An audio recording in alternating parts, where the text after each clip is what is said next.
Live? We're live. Yeah! Happy Nintendo Direct Day, people. Yeah, happy Nintendo Direct Partner Showcase Day. Ooh. I'm pumped. Oh my god. We're so happy. Yeah. So excited for the partner showcase of despair, of joy and brilliance and shining glory. It's gonna be fantastic. I'm excited. Honestly, yeah. First of all, we don't actually know if it's a partner showcase 100% next week, right? We do think it's going to be a partner showcase next week. To be clear, we both believe it. We've actually, you and I have been talking about it being a partner showcase. I feel like people are like, oh, you didn't know. I haven't wanted it to be a partner showcase. We've been like, please don't be. Yeah. But we've been hoping to get like first party information that's specifically going to be for the Direct next week. And while there are things that have been in the talks and conversations and do make sense first party wise from Nintendo to happen soon, to get announced soon, that doesn't mean next week. Yeah, exactly. Yeah. Absolutely. And so now a lot of people are coming out of the woodworks today. The reason why I kind of wish we did the live stream yesterday, but we wouldn't have been as confident yesterday. So no, I did. We messaged last night, right? And I said to you, I'm not 100% sure at all on this being a general. And there was a few reasons for it. And so I made sure I'd never commit. I was leaning towards a general, but I kept saying I don't want to commit to it because once I haven't had it confirmed, and two, I just said to you before we went live, every time I've been told about a general direct, I've heard at least three first party bits of information, announcements or whatever. And this time I heard none except for one, which was a very small, I can say it's a very small Zelda thing that I instantly thought, I don't think that would even necessarily be in a direct. So I kind of discounted it. And so I kept waiting to see if I'd hear anything that was first party. And everything I've heard has been third party. The thing is, there has been whispers of Monolith Soft, Xenoblade stuff from multiple places. Yeah. And so because of that, I was like, oh, well, maybe this is, actually a first party thing. But first off, if Xenoblade or anything from Monolith Soft is in the Direct next week, it's not a partner showcase, to be clear. Absolutely. Right? Absolutely. But that's probably not what's happening. Yeah, and you're right, there is Monolith stuff out there. I haven't I personally haven't been told anything about it or anything first party, but I'm aware of people who've heard stuff of that. And so I've had this. I think I said it to you yesterday. Where, by the way, guys in chat, hello. Let me know if you can hear us. If everything looks and sounds good. We will be doing this. We're gonna do Q&A. It's gonna be kind of like a back and forth, but this is just like the opening chat. So continue, my friend. I tend to just bring that volume down. I tend to be quite loud, so people might say I'm way too loud. If you let me know, I'll see if I can turn my mic down or something. What was I saying? Oh yeah, as the last few days have been going by, one of the things I keep pointing at, and this is just pure speculation. I've heard nothing about this, but I kept looking. So I knew very early on. So I think it was on the 1st of January, 2 hours into the new year, that I got told about the Direct, and at the same time got told about a State of Play.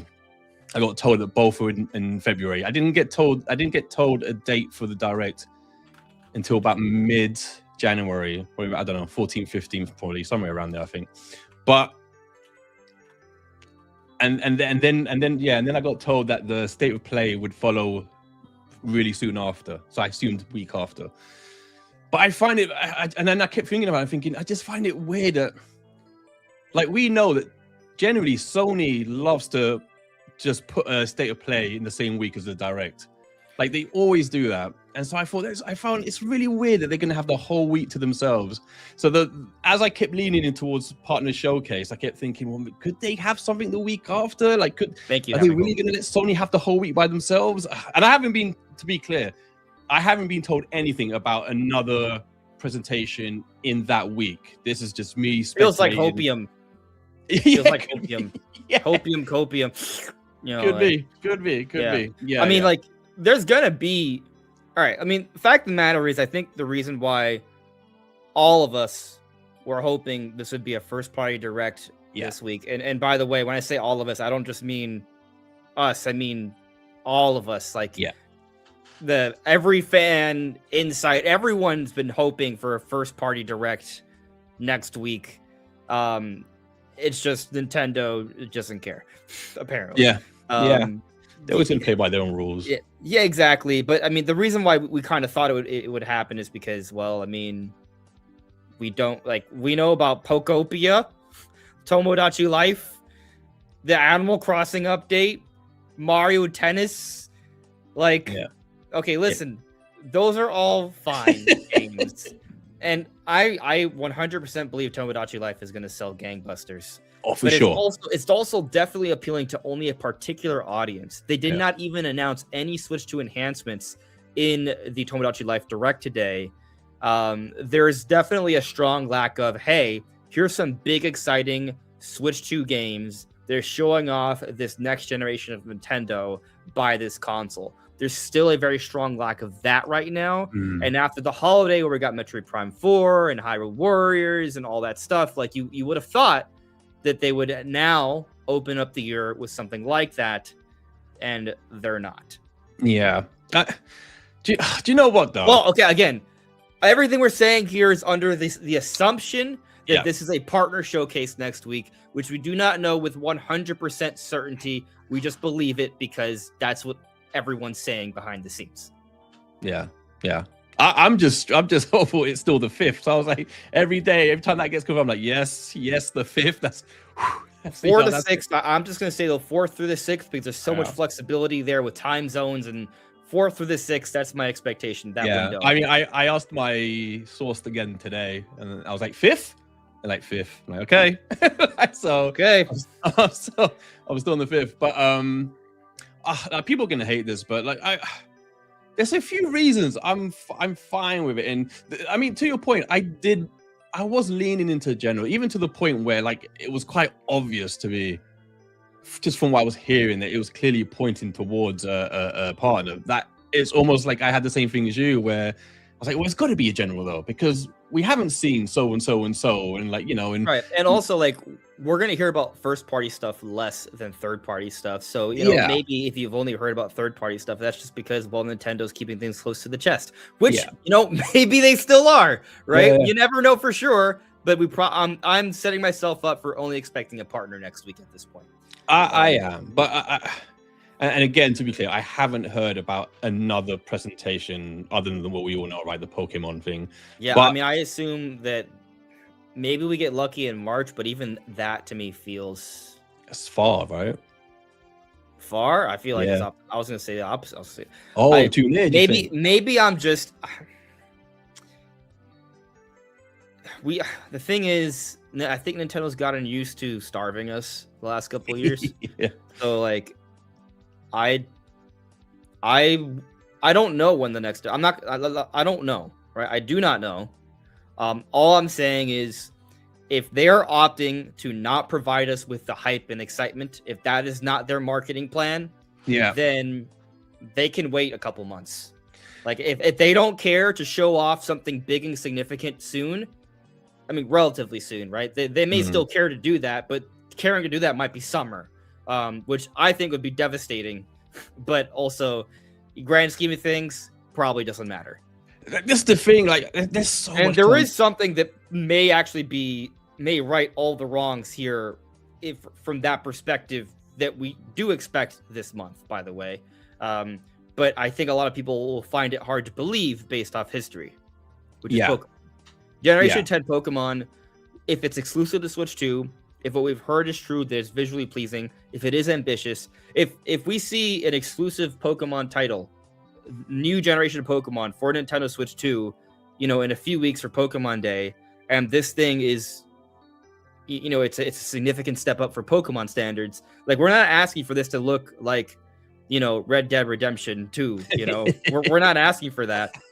Yeah. But if it is a clear, significant leap for the Pokemon series, and they showcase that with not just concept art, because they sometimes do that when they first announce a generation, right? But if they actually show like a proper trailer, and we see that this is clearly the next generation of Pokemon, and it looks significant, I think that does a lot of what we're kind of expecting, what we were kind of hoping Nintendo would do with the first party direct, or a general direct, and then they can wait until summer, or maybe March is possible, but I'm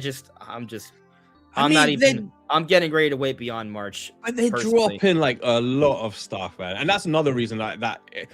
Like, I was almost going against my instincts and leaning into the general the first few weeks, because they would drop in so much stuff on X, and just a lot of little stuff, but not big stuff, little things, but so consistently. That's thinking, oh wow, like they're really cutting off fat, because they're gonna lay down some stuff. And for the record, right, because I saw someone on Twitter say this and it pissed me off. Right? Someone was saying that I've been hyping up a general like for 7 straight videos, which I've been excited for a Nintendo Direct, as literally every Nintendo fan is. Right. But every time it's like, hey, I think it could be this, but it might be this. It might be a partner. There's 2 sides of this argument, and every day my confidence in a general has dropped day by day until this morning, where I was like, that's a wrap. It's definitely. But even I was the same. Even though like I kept asking, like, is there anything first party, like anything? And it's like zero, like nothing. I just wasn't getting anything. And even then, I was still thinking, but it's got to be a general. Even though, like, I was just getting nothing back from that. I was just like, getting. Nintendo's like, what? It's like Nintendo's like people are going to be pissed. People are not going to know what to buy on the Oculus. That's fine. Oh man, I mean, there's like people. There's a lot here, right? Like, the partner showcase actually might be peak, by the way. I'm so excited for it. Like, I know of 2 studios that are there that I'm like, that are top tier. Like, I'll just say I know Capcom's there. I know Square is there. I know what Square's. Well, I know at least one thing that Square's got, and I'm super pumped for it. Is it something that's been discussed recently amongst the Nintendo community, or not been? Okay. Yes. Is it related to a friend of yours, or is it not related to a friend of yours? Oh, you know what? We're talking about Kingdom Hearts. Well, that's what I was wondering if you were alluding to that. I've asked about that, and I'm waiting for info on that. But funny, I was about to post something about it like half an hour ago, which was like, oh man, if you were afraid that Kingdom Hearts was going to be a game key card on the Switch 2, you are justified. Of course. Because some people ask like, and then I've been told like, no, it's almost certainly that's game key card. But I was assured again today that that those games are coming. So, but I've asked very specifically about something to do with it, so I'm waiting for info. But no, but that's not no. That's not the game I've heard about. But who's making Elliot? That looks like a Square. It looks like an HD. That's Square. Okay. I'm excited for that. Sure. I feel like that's got to be in the direct. To me, that. Yeah. Huh? Well, I would assume so. That's not what I've heard about, but I would guess so, right? I would guess so. When you say you haven't heard about it, that just means you haven't heard. You don't know. Yeah, and to be honest, like, you know what? Like, it's funny. Like, I don't know how other people are, but like, I'm very like, I don't like to bother my source very much. So like, I'll just say I'll ask the minimum that I want to know, and then just kind of get out. So then there's stuff afterwards that occurs to me, like, oh yeah, why I should ask about that. So I haven't even asked about Elliot. But that demo was so good. I mean, it was like, so good. That's basically next gen 2D Zelda.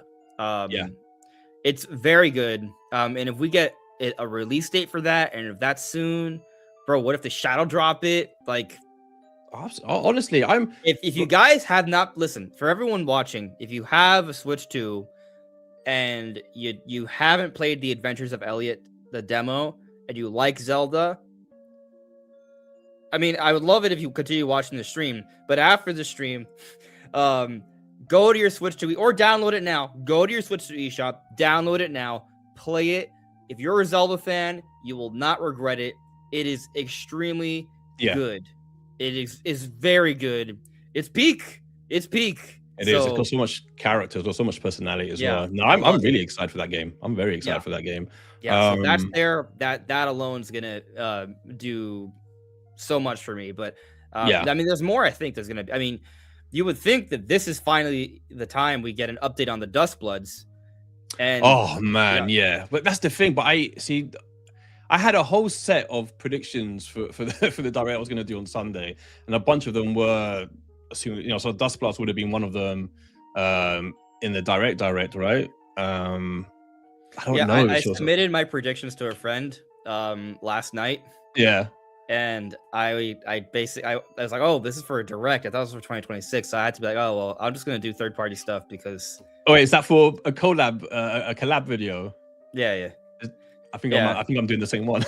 Yeah. I did put in some first-party stuff at the small chance we do get the general, but I was like, this is probably it might be a partner, so I'm gonna just predict what I think.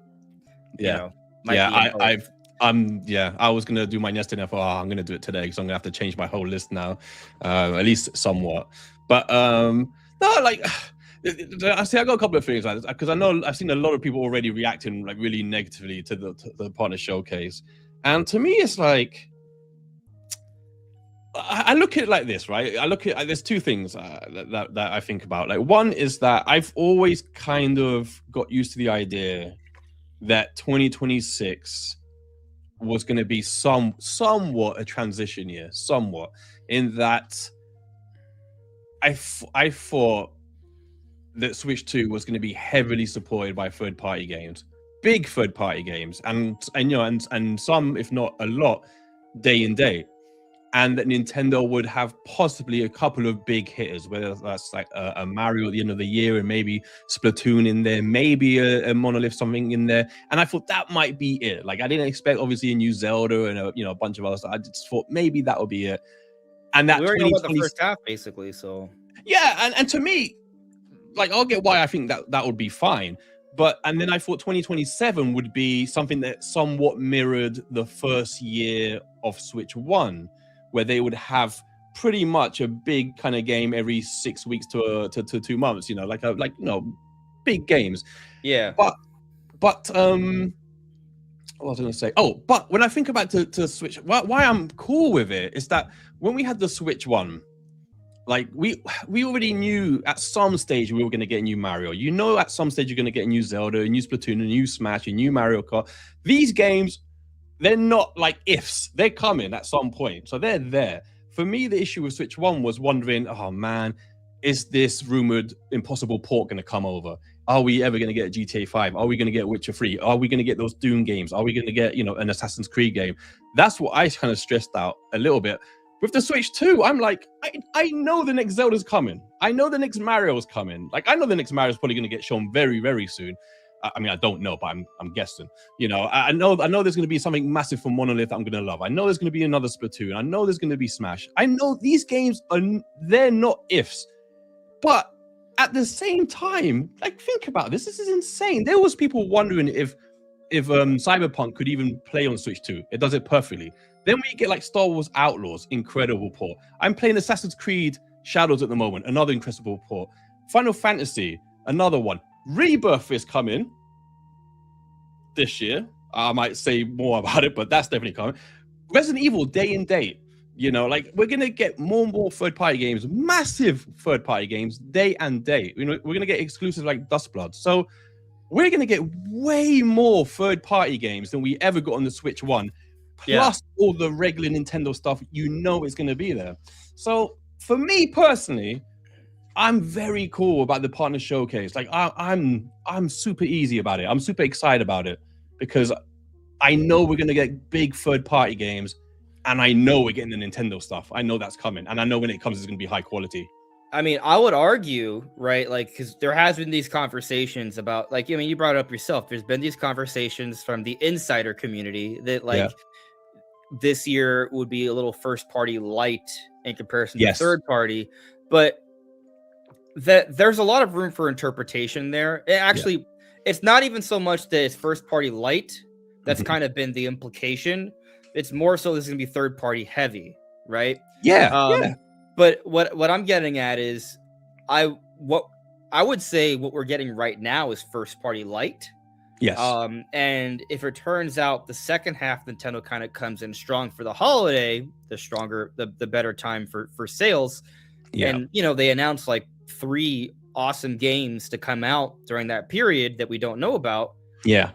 I'd be fine with that. And to tell you the truth, like what I care about playing right now, I'm not a Tomodachi Life guy. I'm not a Pokopia guy. I'm not. Maybe Yoshi and Mysterious Book, but outside of Yoshi, like I'm playing Resident Evil. Pragmata looks really cool. Like I'm looking at the third party stuff, right? Like now I'm doing my Resident Evil marathon, right? I hope the Dustbloods, currently for the first, like my most anticipated games from what we know about are all third party. Outside of, I guess, Fire Emblem, but even then, I might be more interested in. I am more interested in the Dustbloods than I am in Fire Emblem right now. Yeah, I agree. I'm not sure that's going to change. I'm a huge From Software fan. Yeah, I agree. So, right now there's just some good third party games coming. Yeah, and the thing is, that can't be underestimated or understated. Even that, like, we haven't, as Nintendo fans, we haven't had amazing third party. Let's say the Switch was the start of it coming back, but before then, we're talking about the Super Nintendo. The last time that we had full third party support, because it all disappeared all the way back in 1996 on the N64. It started to just rapidly disappear, and then we have to suffer through that. The GameCube, the Wii, the Wii U, all systems I love, but in terms of third party support, like it struggled heavily. And then we finally started to get it back for Switch 1, and now on Switch 2, we're getting, like I said, we're gonna get Rebirth this year. Like, for example, we're gonna get imagine the third parties we don't even know about. We know we're getting Indiana Jones. We're gonna get Doom. What's it called? I can't remember what it's called, the last one. There's rumors of Desert Crimson. Like it's like, I can imagine like a year ago or 6 months ago saying, "Oh, that might come to Switch." No one would believe that. I mean, I've been on that train for a while since the GameStop leak. For those that don't know, literally Crimson Desert was listed for Switch 2 on a GameStop website, and then it was taken down pretty quickly. I saw this in the chat. I don't know if I got it lined up for some of the Q&A. So Sketches. Hey, Sketches. Sketches is in the house. Okay. I know someone brought this up. I didn't see who. The chat's been kind of flowing. A great turnout tonight, by the way. Thank you, everyone, for coming by. Likes are super appreciated. By the way, Attack the Backlogs channel is linked in the description below. Kind. Please check him out. But so anyway, I saw this comment. I didn't have it here to be highlighted, so I'm sorry. But I'll just say, for those, the expectation has been, and maybe this has kind of been lost in a lot of the conversations, that there's not going to be a Zelda Anniversary Direct anytime soon. And that's not to say there won't be a Zelda 40th anniversary celebration. I 100% believe there will be. I think we've already started to see a little bit of that with the Ocarina of Time Lego set, and there will be more. I think there's actually probably going to be more than one game coming out this year related to Zelda for the anniversary, and I stand by it. Yeah, I agree. But until the Mario movie comes out, I don't think we're going to be seeing really anything substantial Zelda announced until then. Now, if there was a general before the Mario Direct, I think they could still announce something, but they might just allude to more later. With this, that they might be waiting until after the Mario movie Direct. But anyways, for those that are like, where's the Zelda stuff? This is all within expectation, is what I'm trying to say, right? Like, don't be worried about the Zelda stuff. That's still coming. What that Zelda stuff is, that's, that's a whole other conversation. That's where you worry. But there is Zelda stuff coming for the anniversary. Don't worry about that. That anyway, absolutely I want to do a little bit of check with the chat here, and then we'll start delving deeper into what is going on. And feel free to chime in with your own opinion here. Demonic Brawler with a super chat. Thank you for super chat, Demonic Brawler.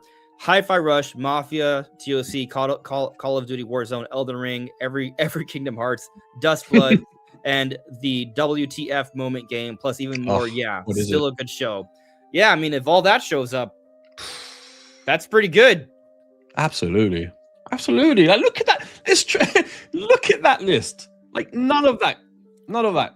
Well, we got Kingdom Hearts Cloud on Switch 1. Obviously, we didn't get Elden Ring. We didn't get any Call of Duties. We didn't get any Mafias.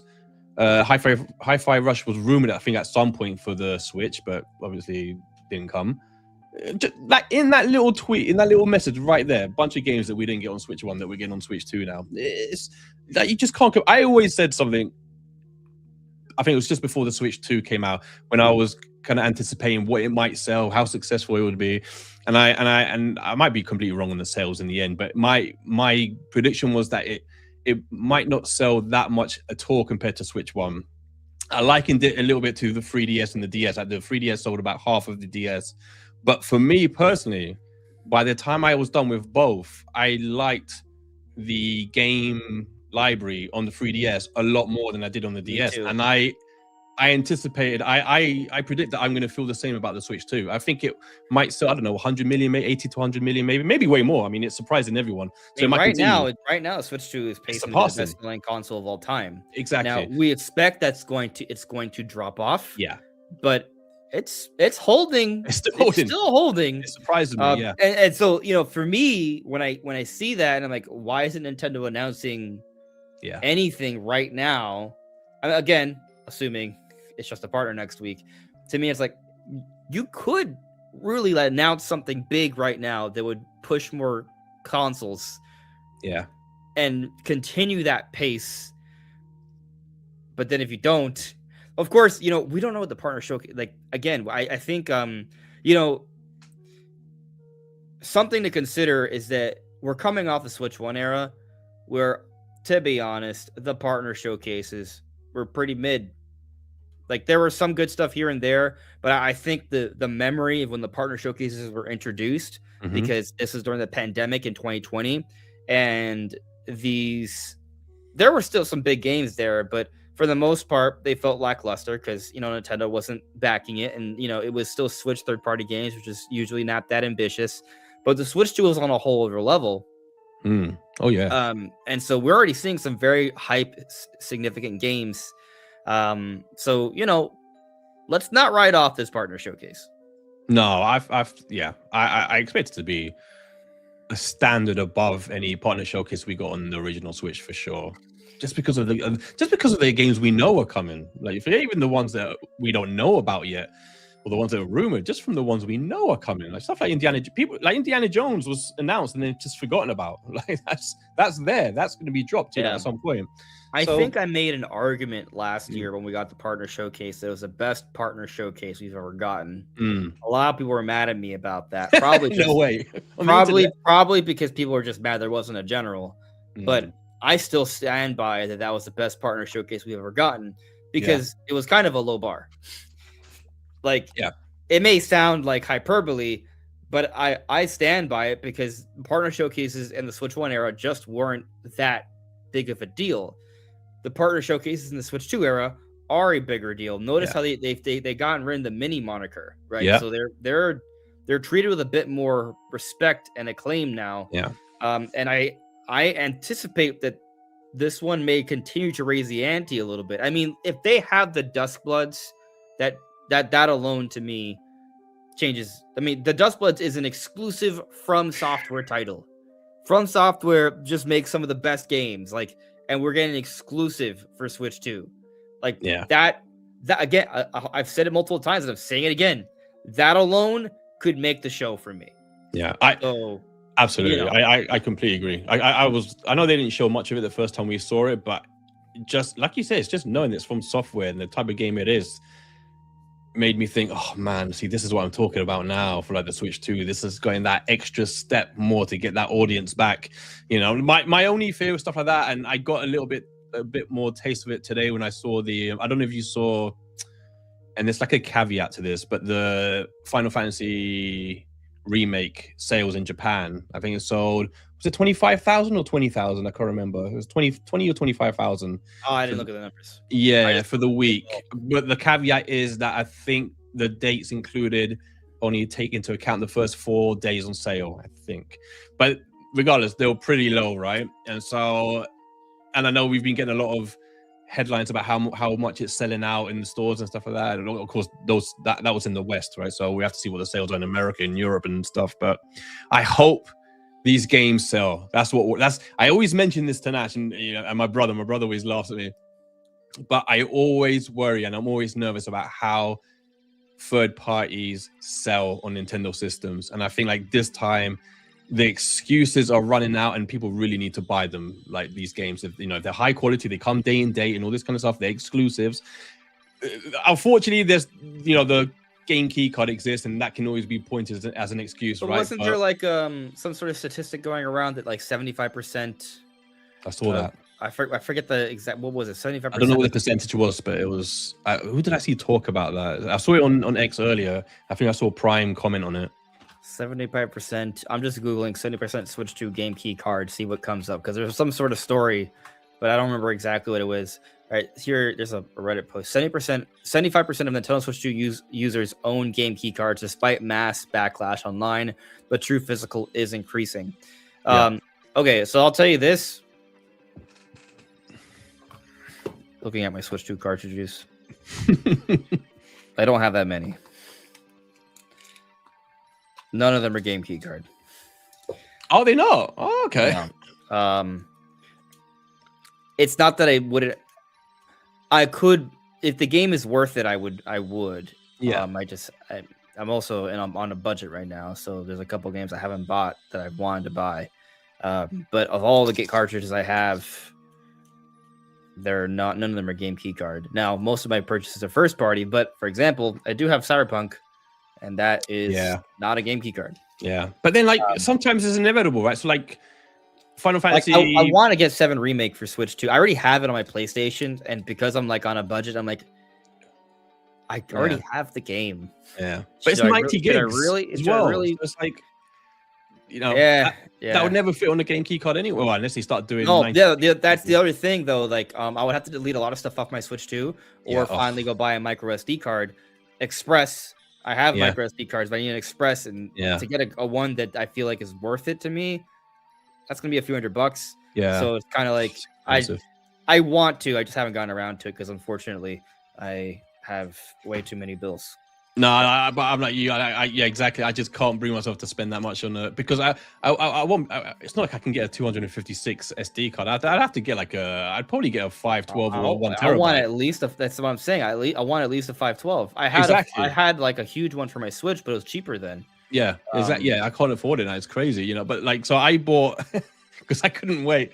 I bought at midnight Final Fantasy Remake digitally. Right, it was 90 gigs. So I'm like deleting 4 games to install Final Fantasy. I'm like, oh my god. Yeah, because the game's only $40 on its own, which that's I would say a fair price. I think so. It's just the SD card is not. No, exactly. Yeah. But I feel like the key card is just.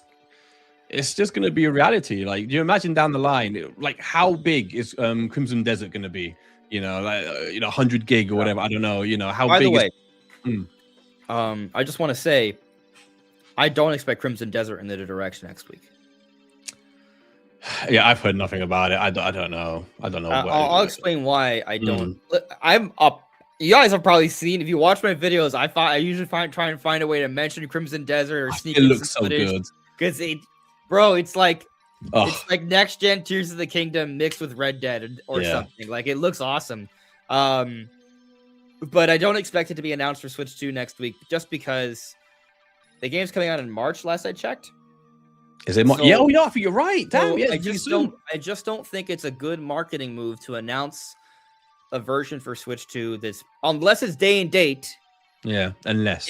If it's day and date, which would be insane to announce only 6 weeks in advance or something, then we don't check that. Crimson Desert release date. I think it is March. I'm sure. Yeah. That would be awesome if it's day and date. That's just so unexpected, though. March 19th, 2026. Assuming it's not day and date, because if it is, that would be an incredible announcement. I'm going to assume that it's not coming out until afterwards, because why would you announce another version that's coming out after these? Because that would kind of mess with sales a little bit. You wait until you have a quality optimized version, announce it when you're approaching a release date, and that functions as a second wind for the game. Yeah. We've seen a lot of companies do this. Now, if it's somehow day and date, that changes everything. But I think most people agree with me that seems kind of like a lofty expectation at this point. Yeah, they would have had to been working on it behind the scenes without anyone knowing for a while. We did see that GameStop listing, and that was ages ago. Did it appear in a French retailer listing as well? I thought I saw it in a French retailer listing. Shall I Google it? Yeah, I'm pretty sure that's where I saw it. Retailer listing. Yeah, Okay, 8 months ago. 8 months ago. I just see the GameStop thing. Maybe if I put French retailer listing, does that bring anything up? There's something here.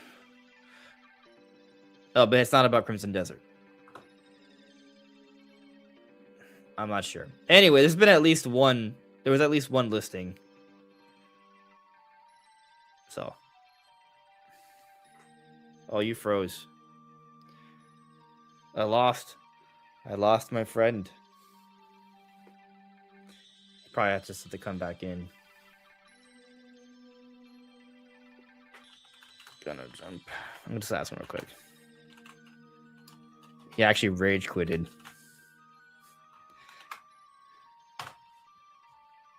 Maybe his internet went out or something. We'll give him a couple minutes. I'll just continue with the chat in the meanwhile. Get to your questions.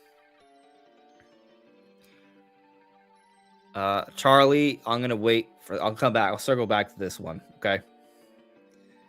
I'll circle back to this one because I feel like Attack the Backlog might be able to offer some input here. I agree. Vincent Elliott is peak. Nintendo's got their first party stuff scheduled until April. I'm assuming the May title is Rhythm Heaven. That makes sense. Javon Dean, I want Call of Duty Black Ops 7 on Nintendo Switch 2. I used to play Call of Duty once upon a time, so I would love to see them finally get announced for Switch 2. Demonic Brawler with another super chat. Thank you for your super chat. Nintendo could drop a general in March. Can't rule it out. They still got to make the first party announcements. They got to come. So, sooner or later, Nintendo can't stay quiet. So, I'm not ready to start assuming March, though. We'll see. But, yeah. Taker610 with a super chat. Thank you, Taker. Do you guys think Prime 4 is a success? I know we don't have sales yet, but despite the review scores, I don't know if it's been well received. I honestly am not sure. I mean, I'm just going to throw out a number at you. I don't know. This is just gut. A little over 2 million. Not quite 3 or 4.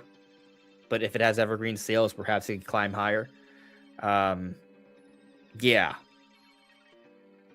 I feel like if it hits at least 2-ish, that's enough for them to be like, all right, if we do the next one and handle it a little bit better, they can build on it and improve, especially because now they have the foundation. And while a lot of people will believe that Prime 5 is not in development because Tanabe said that there's currently, basically that they're currently not working on one. I think they probably have kind of been working on something because they have a lot of story beats that lead into a future that they've clearly set up, and they have the engine, and they have the talent. So the foundation's there. If there's anything more that has not been revealed, it's been suggested otherwise officially. But I think that's enough for them to be like, all right, this is not going to be not we've already put in the investment is what I'm trying to say. So it's easier for them to give it another go. I think that is the intent, but they may be waiting to see if they should continue to pour millions of dollars into this or not. So I feel like if they hit 2, that's enough, but we'll see. We shall see. And I think we're going to get numbers really soon, like next week soon, maybe. Demonic Brawl with another super chat. Switch 2 isn't even a year old. Let Nintendo cook. That is something I can agree with. I do think that, when we think about things on a month-to-month basis, sometimes we're like, oh, that doesn't look so great. But if we take a step back and look at how things kind of happen in the grand scheme, we're like, oh, you know what? That was pretty good. But, I mean, there are times where it's just Nintendo is not as good as we would like them to be. 2024 sucked. I think it sucked. I mean, I also expected it to suck, though, because it was the year before the next generation. I think we wanted Switch 2 in 2024, but that just, didn't happen. So, yeah. There's going to be ups and downs. Generic Crust with a super chat. Thank you for the super chat. People have to remember they announced Mario Wonder 4 months before it came out. They will definitely wait to announce our holiday games until June. I mean, yeah. It's not like we're gonna not have games. Like that's not a good assumption. And they can be significant games with a short turnaround for sure. Oh, okay. Yeah, so I heard from Attack the Backlog, his internet went out, but he's working on coming back. So, yeah. Well, let me look at the live chat here.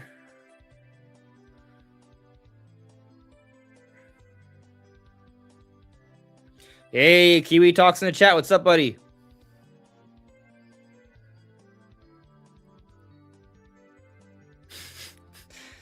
Beyond Good and Evil 2 would be wild.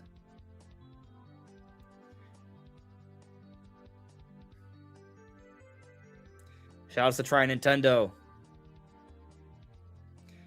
Hmon asks me, I'd be hyped if Nintendo announces Achievements themes next month as well. I feel like that's something that they could, in theory, announce on social media. In an update. Like that's, I'm not sure if I'm ready to expect something like that, but it's conceivable. We don't need a direct for that.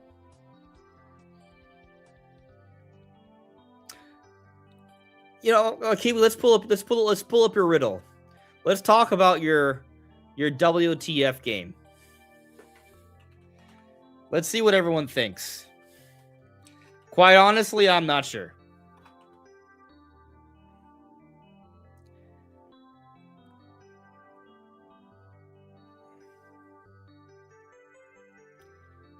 Let's see. All right, let's pull this up, buddy. Let's see what you got. What you got going on here?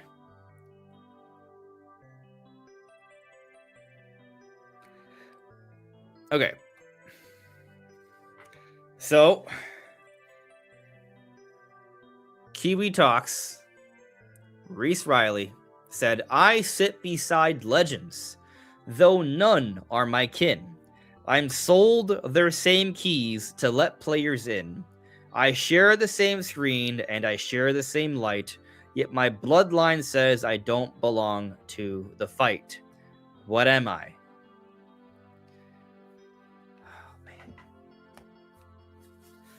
It's just there's been so much going on lately. There's certain things I'm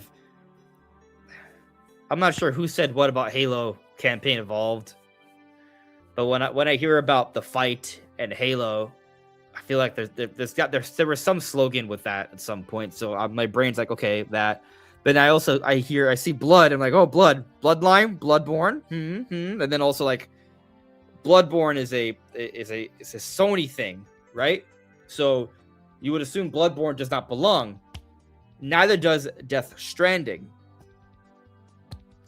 Pal World, people might think it's just like a WTF because of the legal stuff, but I don't know. I feel like that's. I don't know what they would do about that. I feel like Pal World should. I don't know. I would love to see Horizon Zero Dawn. I just feel like with that one, it's been talked about as not the WTF game. I don't know. Black Myth Wukong, that would be an interesting curveball.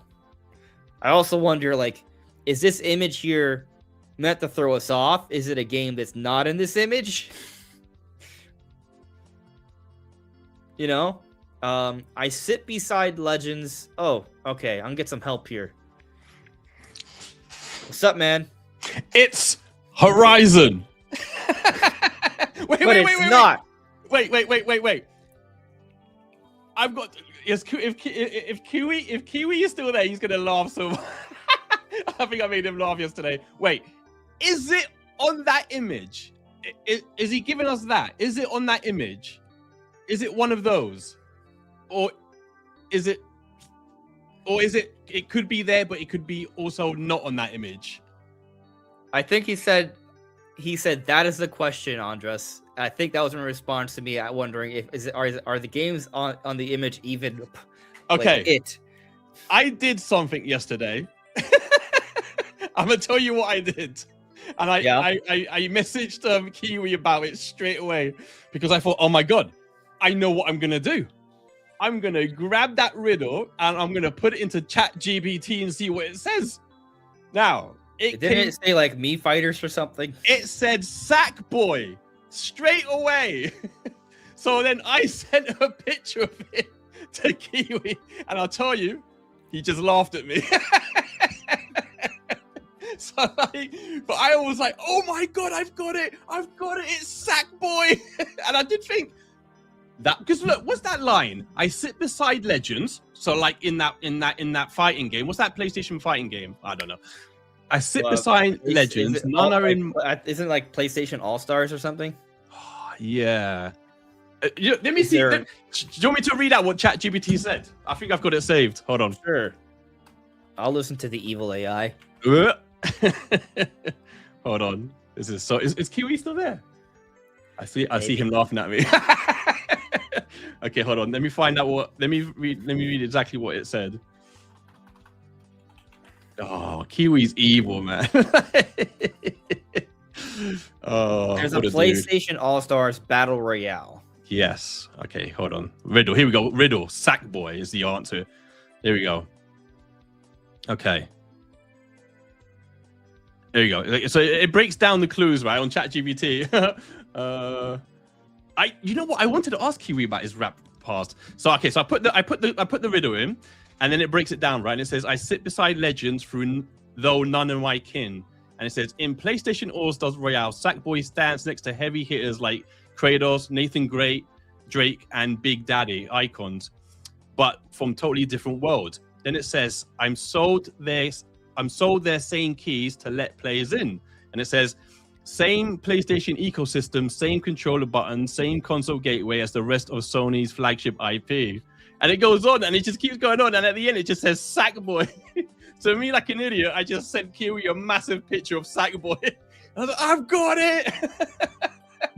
But I don't know. Do you know what? All right, so let me just say this. I kind of do feel like I don't know what makes sense within the image. Like, I don't, Monster Hunter, like, listen, Monster Hunter Wild is not a WTF game. Monster Hunter is big on Nintendo. Monster is big on Nintendo. Yeah. Monster Hunter Wilds has been rumored for a long time. Like, I mean, listen, it is, I'm maybe what the fuck is just, Kiwi's opinion that it's a WTF game. But to me, Monster Hunter is not a WTF game. You see, but I see Kiwi, and I see someone that's hard to please. He's got standards, you see. So I think for it to be a WTF to Kiwi, it must be like, and so that's why I think, unless Kiwi just thought Monster Hunter was impossible on Switch 2 or very unlikely from a technical perspective. Exactly.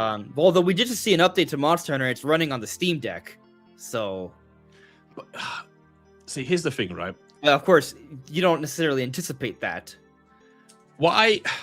This is okay. I'm ready. I think it's a Sony IP. Now, That's what I think. okay, so I think it's Sony. Now, I said before, I know I can't say publicly, but I've heard of the Sony IP that supposedly is going to come to Switch 2. But the one I've heard, I wouldn't consider. Does it remind with Hero Lawn?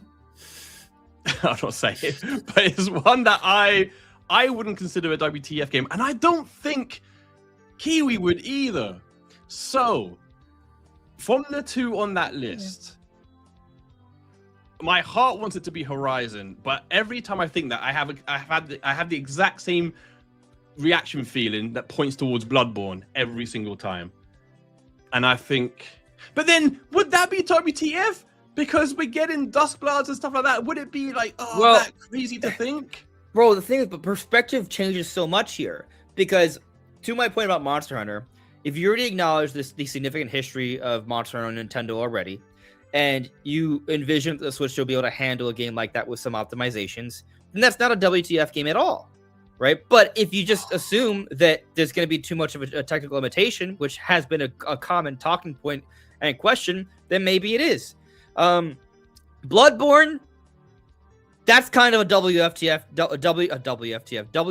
game regardless of your perspective, right? Like, who's predicting Bloodborne on Switch 2? Bro, who's predicting Bloodborne on PlayStation 5? Because they've been wanting like a remaster for that for years, right? Look at him. He's mocking us. Look at him. What does he say? Who knows? Remember I announced... Oh, I just saw it. It says, who knows? Yeah. Remember, I announced the WTF game before the Monster Hunter supposed leak. So maybe it is, maybe it isn't. He's mocking us. I said something a few years ago. No, not a few years ago, like 9 months ago. And I think I posted it and everyone laughed at me. And I told Nash about it and he laughed at me even harder. But I said that I expect at some point, around the 6-year mark, I'm just going to throw a number. I think at some point we're going to get The Last of Us. I don't care what anyone says. I think at some point, maybe on the Switch 3, that will come. Now, I'm not saying that's going to happen now. It's already been somewhat suggested that maybe we're putting too much stock into the image and not the riddle itself. But I just want to say, if I'm not mistaken, there are 3 like Sony IP there. Like, there's more Sony games than anything else, right? Maybe Wukong. The thing, you stare at it long enough and you just go from one game to another. Yeah. See, Pal World's kind of like a WTF just because of the legal stuff, but otherwise not at all. Halo, honestly, just because of the history, but I mean, Microsoft and Nintendo work so well together, and Halo's been rumored for years. I can see Kiwi just laughing in bed every night. Yeah. Oh man. All right. So going back, but okay, let's assume Sony. Sony's involvement to me is the most WTF because they don't play nice with Nintendo. Exactly. They're at times they almost make decisions. I mean, yeah, they operate in a way that almost feels petty. It's personal. I agree. Sometimes it seems like it's personal. No, I think sometimes it's just the most obvious thing. And this is why I've always said Horizon. It's a game that's really old. It's been on PC. It would still be a WTF. But we have had the Lego, somewhat versions of the game. It'll be funny if it's Horizon remastered. And that's why when we've been like, oh, it's Horizon, I've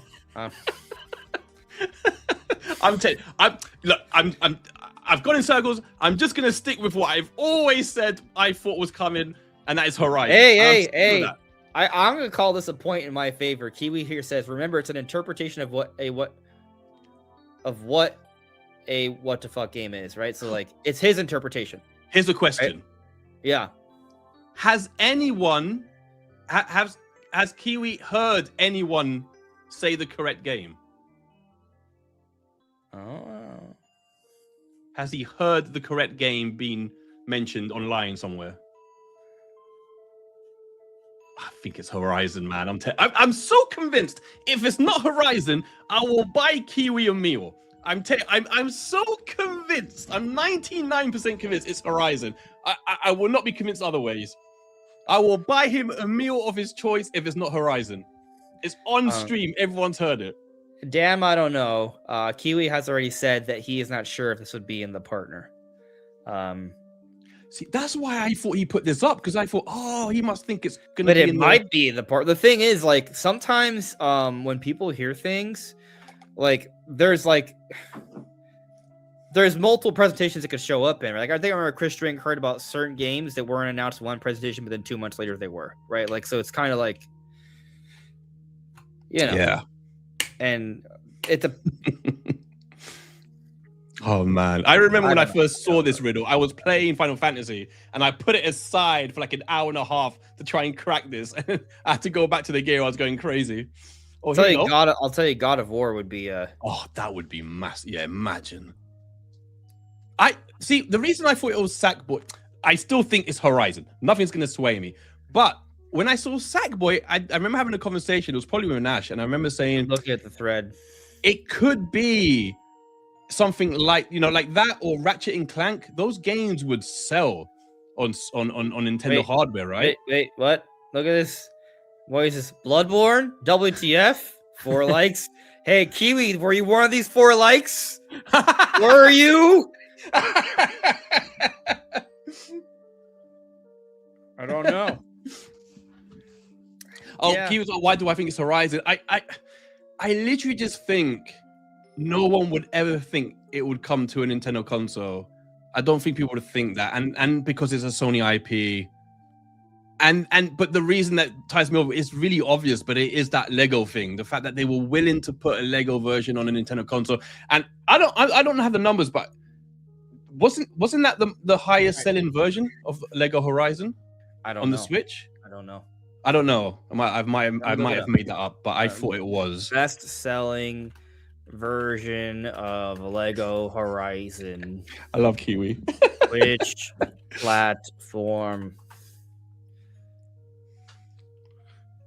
Hold on. Why does Kiwi have eyeball emoji? What's going on here? Was it my Bloodborne thing? He said at stake. What did stake say? Oh man, someone said something. Someone said something. Bloodborne would be fire as hell. Oh. Bloodborne would be my most hype game.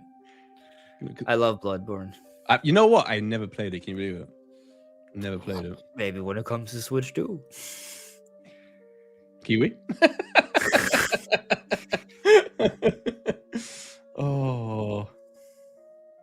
Oh man, God, that you know he's smart is the thing, man. With Kiwi, man. Steak told Kiwi blink once if it's God of War, and Kiwi responds with eye emojis. All right, so let's just look at the riddle one more time, and then we're gonna move on. Okay, I sit beside legends, though none are my kin. So I just get confused on this because I'm not sure on what the perspective is. You know, like, are you currently sitting beside legends, so none are your kin? Right? Is that's right? Like, obvious. So, like, for example, let's say it is God of War, right? It would make. Imagine. I mean, to me, that just kind of feels like you're suggesting that you're part of the Legends of Nintendo games, but not be a Nintendo game, I guess. Like, but my God of War lore is not very strong, so I don't know if it's a reference to God of War. This other part, though, sold their same keys to let players in. What is? I'm sold their same keys to let players in. See what ChatGPT said about that. Was sold their same keys, same PlayStation ecosystem, same controller button, same console gateway as the rest of Sony's flagship IP. That's what it said about that. And then when it says I share the same screen and I share the same light, it says literally sharing the screen in a crossover fighter under the same PlayStation brand spotlight. I mean, if it's, I don't know. Sackboy would sell though. Sackboy would sell on a Nintendo console. That would be wild, yeah. And it would be WTF, I think. I would not have thought of that. Oh, wait, has someone said it since we've been talking about it in the last 10 minutes? Has someone said the right game? That's what we need to know. And then we need to rewind the stream and just chalk off everything we've said. I'm sticking with Horizon. I'm just sticking with Horizon. It's Horizon in my eyes. I just don't know, and we're gonna move on. Huey's like, oof, there's another meal I've got. I'm getting a meal from the GTA 6 guy. I'm getting a meal from ATV. Let's get to their super chats here. Netweed09. I'm so hoping Dustbloods has a proper single player. Yeah, I don't know how they're gonna handle that. I'm very curious. That's why I want to see more in the game. But I have faith it's gonna be a good game. We've seen so little though, like so little. Yeah, they gave us a trailer in April. It's been 10 months. It's gonna have been almost on February 5th. Because the direct was like April 4th or something, right? It will have been 10 months. I think that's enough time for an update. In fact, the more I think about it, is there any other game that was in that presentation that that was like the game that did?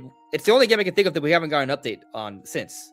Yeah, the game after was we got Elden Ring, didn't we? At PAX. We've seen it a few times since then, right? We have not seen the Dustbloods since. No. I'm just gonna. And people, the interesting thing about that is not just Switch players, but it's people who don't own a Switch, like PlayStation owners, are intrigued about that game. They're pissed it's not coming there, but they're gonna check it out. They're gonna check it out for sure. I'll say this, right? I've mentioned this before, but I haven't connected it to the problem. My problem with there being only a partner right now is that you're not announcing any big first-party games that would really attract people to buy the console. But if there's a big Duskbloods focus, which is an exclusive, which is it's not a first-party game, but it is an exclusive, so it has a similar kind of impact. And given that it's from software, which has a huge audience, that could be something that really kind of carries the load in terms of getting people to buy a Switch 2 right now until Nintendo's ready to be like, hey, here's your 3D Mario and Zelda and Xenoblade and everything else. I do think. Sorry. No, I was just wondering how long. I can't remember how long, because when we get a general direct, right, they tend to be around the 40-45 minute mark. But I can't remember how long partner showcases are. I don't know if they are like the same 40-minute amount, or are they like 25, half an hour? Because that I do think. All right, so we got a partner showcase in the Switch 2 era. Here we go. And these are the highlights: Monster Hunter Stories 3, Hyrule Warriors, Adventures of Elliot, Octopath Traveler. But I don't remember. It's gonna tell me right now. It was short, only 27 minutes. Yeah. Well, I mean, it's not short, but it's not short, but I. It's basically a general direct without the first party stuff. Yeah, but I would hope, because they would have seen the reaction, right, of a lot of people being pissed off. I'm willing to bet this is going to be longer than though. I that's why I'm hoping, and that's why I asked, because I'm leaning towards. Surely there's so much stuff. There's so many third-party games that are either rumored or announced already, or that we know are coming, or that we haven't had updates on, that they could easily and they should be able to make a 40-minute partner showcase. And something else about the partner showcase is there's still usually some kind of Nintendo game that's a partner project. Yeah. Right. So, for example, as you see here, we had Hyrule Warriors Age of Imprisonment, which is not made by Nintendo, it's made by Koei Tecmo, but it is a spin-off of the Zelda series, right? So is it possible this partner showcase is going to have like a pretty big first party kind of thing? You know what? Like, not first party, but Nintendo IP. Yeah. Collaboration. Yeah. In 2024, there was Endless Ocean, which, didn't do that well, but it was a Nintendo IP that was made by a third party partner, right? What were we going to say? I don't know. Well, a couple of things. Like, the thing is, so I said that I know for sure Capcom and Square are there. I know one one of each game. I know one game from each studio. Resident Evil 4 remake. No, I haven't heard that. But Resident Evil heard, other make. No, I heard. I don't heard that for this. I have heard that they. Veronica. I know even Zero. No, I'm trying to word it in a way. I've heard that they're both working on something that hasn't been announced yet for the Switch 2. So I know Square is working on something that has not been announced, and I don't even think it's something that's being rumored.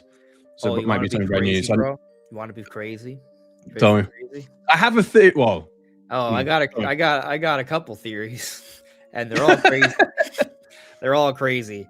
So what if Capcom, you know how like there's some Zelda rumors right now?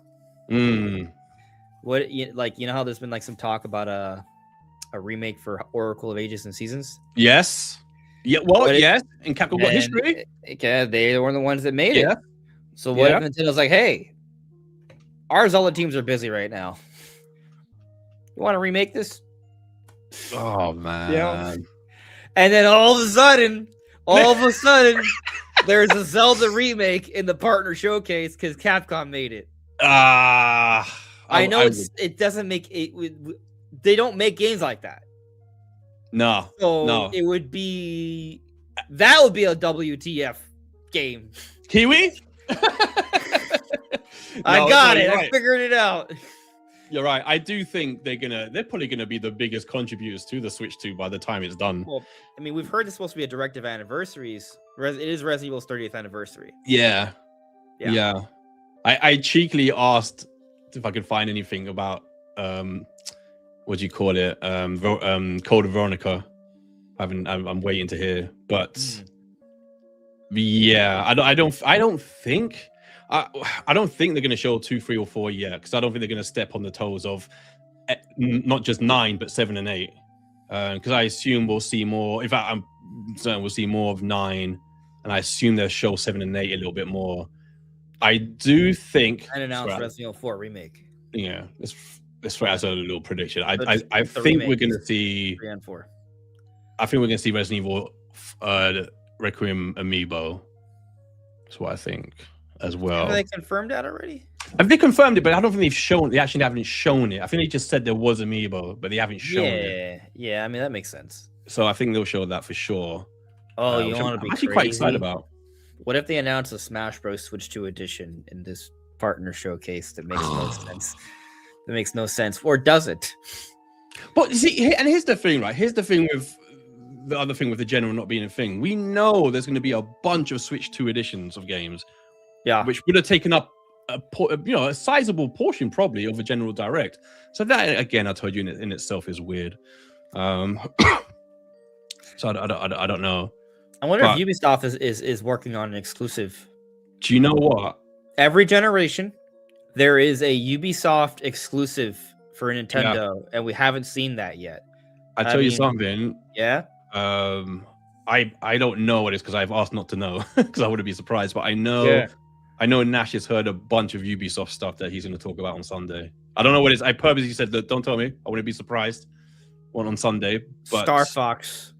Oh, mate, imagine. Oh, do you know what? Even just a remake of what do you call it? I've got it here. Of what the hell was it called? Star Fox Adventures.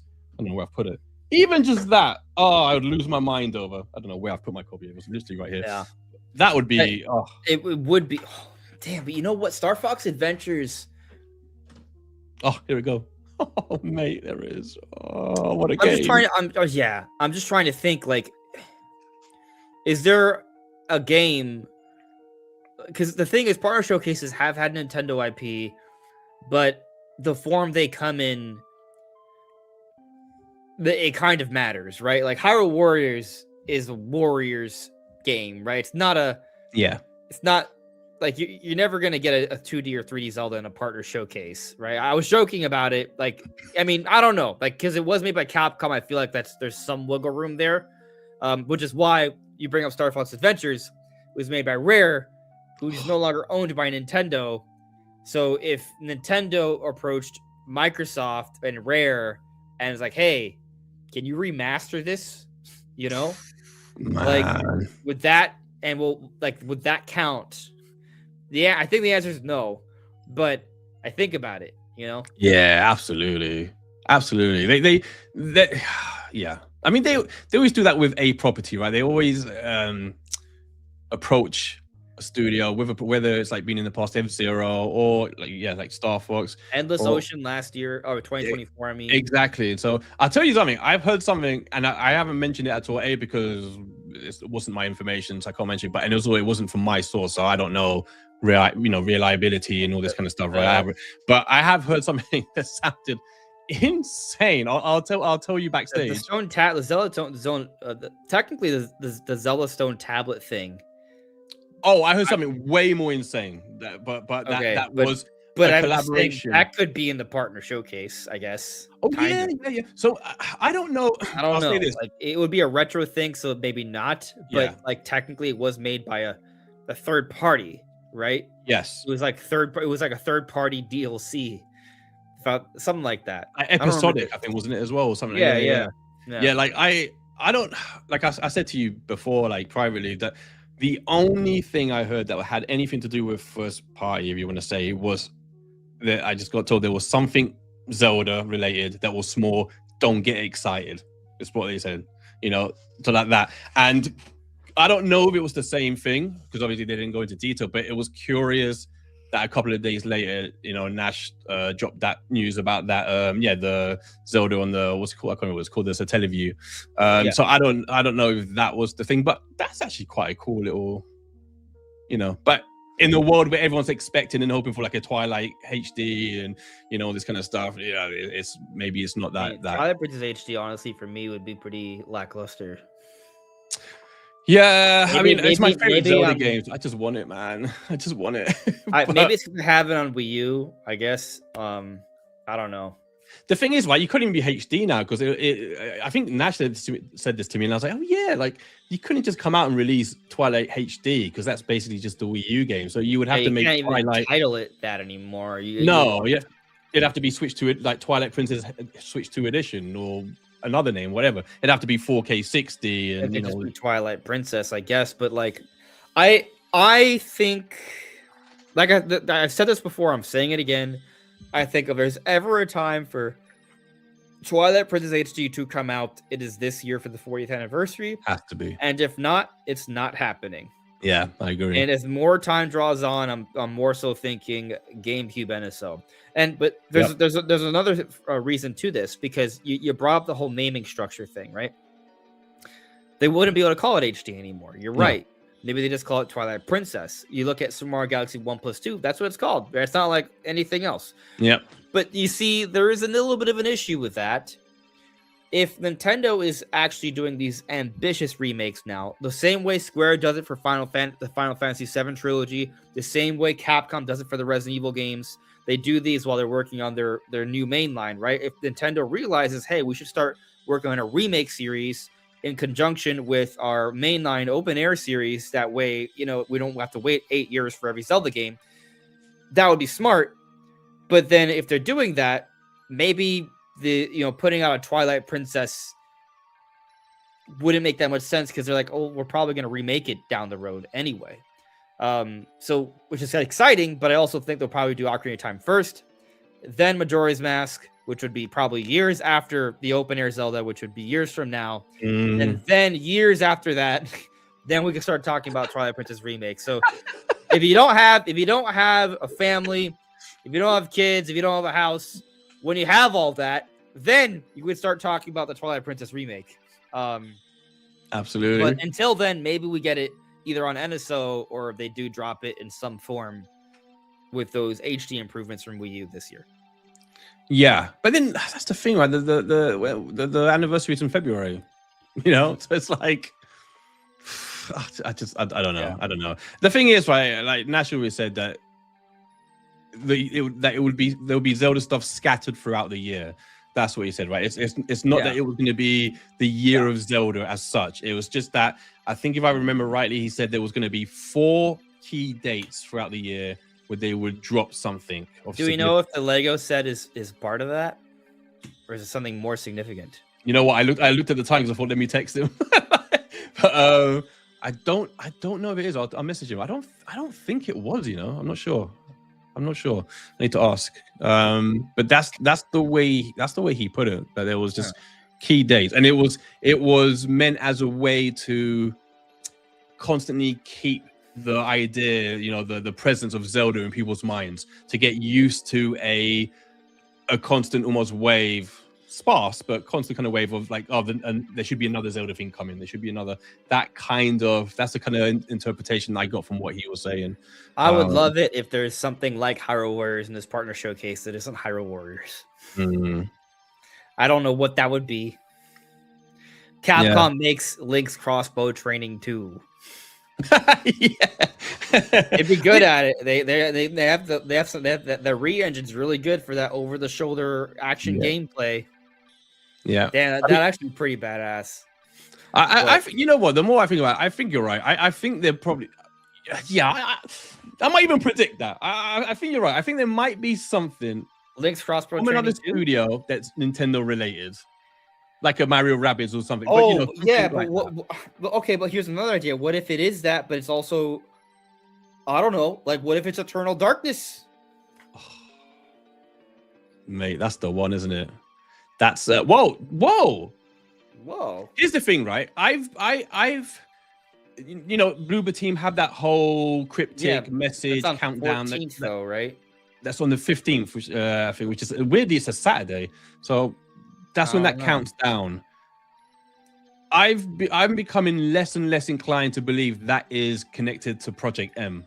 I'm starting to think it's separate, and so that makes me, and especially because of the timing, like the fact that it's a couple of days after a supposed State of Play. I'm now wondering whether it's related to Sony. I don't know, but I'm starting to think that Project M is something different, and what if that shows up in the partners? Because don't forget, the CEO of Bloober Team said we're going to show it soon. That's what he said. Very soon, I think he said. Like, you know, we hope to show it. This we hope is to show a you Nintendo more exclusive. very soon. Yeah, it's exclusive to Nintendo Switch and Switch 1 and Switch 2. Yeah, which tempers my expectations a little bit, because if it's not Switch 2 exclusive, how impressive is it actually? Yeah, exactly. Yeah, and there is that. What would you call it? There's that trailer of sorts. It's not a gameplay trailer. It's like more like an idea trailer, like I can't remember what you'd say, and it kind of gives you hints at what the gameplay would be, and it just shows like a guy walking, kind of being controlled by two bits of string. One. Actually, this is something interesting Nash said. In the trailer, in the live action trailer, you see a guy and he's being kind of manipulated, and he's following two strings for Project M. Yes, it's on YouTube. It's because it's been. Have I forgotten about this, or does it? I've done a video about it a while ago, because it's been developed by their side studio called Broken Mirror Games. So if you type in Broken Mirror Games Project M, it should come up. And I think the thumbnail, I want to say, is two doors, like a red and blue door. I want to say Broken Mirror Games, and then Project M. Okay, because there's like 4 Project M things, and none of them. So it's the one that's got the blue. I think it's a minute and 12 seconds long. Yeah, that sounds like it. Okay. Let's check this out real quick, because this is interesting. Maybe it's in the partner showcase, right?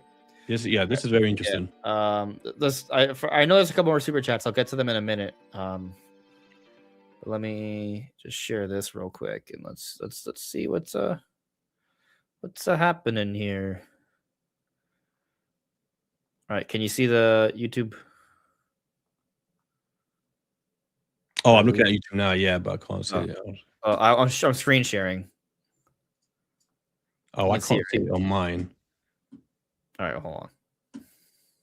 I'm gonna restart that. Get it? All right, I'm screen sharing now. Yep, see it. Yep. Let me know if you can hear it, because if you can hear it, they can hear it. Let's have a look. I can hear it. Okay.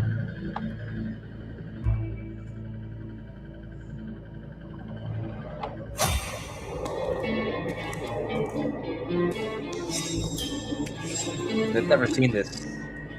This is interesting. It's like a concept trailer. But I'm going to say something in a minute. This wasn't my idea. Nash said this to me the other day, and I was like, maybe. I'll tell you at the end. Yeah. Well, why is he getting more hurt or deranged? Why the balls change color?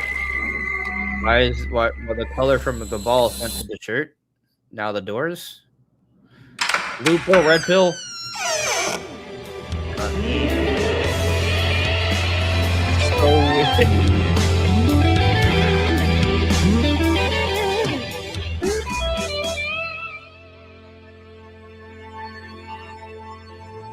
Then it was Codename M, Pokemon Games, right? And so what naturally to me was like, oh, you found the color like curious, right? As in like blue and red, like the Joy-Cons.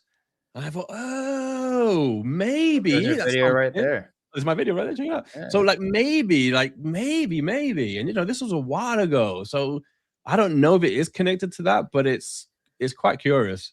It's quite curious, but it's funny because when it came up with those quotes in the beginning, it did make me think of the Countdown trailer because they've got like these cryptic quotes now, and I think, oh my god, damn it, is it? So I don't know, but that I feel like if that could show up, maybe that could show up. So I mean, I asked, you know, the narrative designer of Chronos about it, and he's like, "You won't tell me nothing." He's like, "I'm not telling you nothing. I know nothing." I was like, "God damn it, man! Just a little something. You won't tell me nothing." So I don't know. And he's really good. I asked him once, like a year, I don't know when it was, 9 months ago. I said, what can you tell me about Project M? And he's like, Project M? I don't know anything about it. And then the CEO came out a month later and spoke about it. So yeah, it's interesting. There's loads of stuff, man. Like I'm curious to know like what Microsoft does. Again, you know, they've been really slow to support. Yo, imagine if they confirmed Halo coming to Switch 2. Oh, dude. Bro, like, come on, like they could have a partner showcase that blows my socks off. Honestly, man, they could. Will they? I don't know, but they could. They could. Like, I think people are completely underestimating what could happen. Like even if we just get updates on things we know are coming, like so, Hi-Fi Rush, heavily rumored, we could see that. Indiana Jones, we know it's coming. Surely that's going to get first gameplay, right? Final Fantasy Rebirth, 3 massive games already. Heavily rumored Eternal Darkness, massive game again. Capcom's going to show more Resident Evil stuff. Another massive game. 2 is supposed to come at some point, right? What's that? Red Dead Redemption 2. Oh man, that's supposed to I'm telling you, man. Like I'm expecting stuff. I'm expecting stuff. You know, so I you know, I'm going to try not to get my hopes up. I want games that haven't come out yet to be announced for Switch 2 for the first time. Like, yes, yeah, or like for example, if they announced the Halo Combat Evolved remaster, yes, I would count that. Yes. Although my argument for why they won't announce Crimson Desert, it might be the same reason why I don't think they'll announce this there, because unless it's coming out day and date, I feel like you're gonna probably wait until afterwards. But man, it'd be cool. But what if they gave us? Oh, the thing is, if they're gonna do a remaster of Halo 1. Why announce anything else Halo for Switch 2? You know, like you're going to start with Halo 1 probably, right? Yeah. So I think. What about Call of Duty? Well, I feel like that. I don't know. I feel that could be show. The thing is, like, here's what's kind of funny about this. Of all the different games you could predict to be announced in a partner showcase from third parties, I think Call of Duty, in theory, should be the safest one because we have a legally binding agreement that promises Call of Duty will be coming to Nintendo platforms moving forward. Yet what has happened over the last 2 years? Literally nothing. Apparently that contract doesn't mean diddly squat.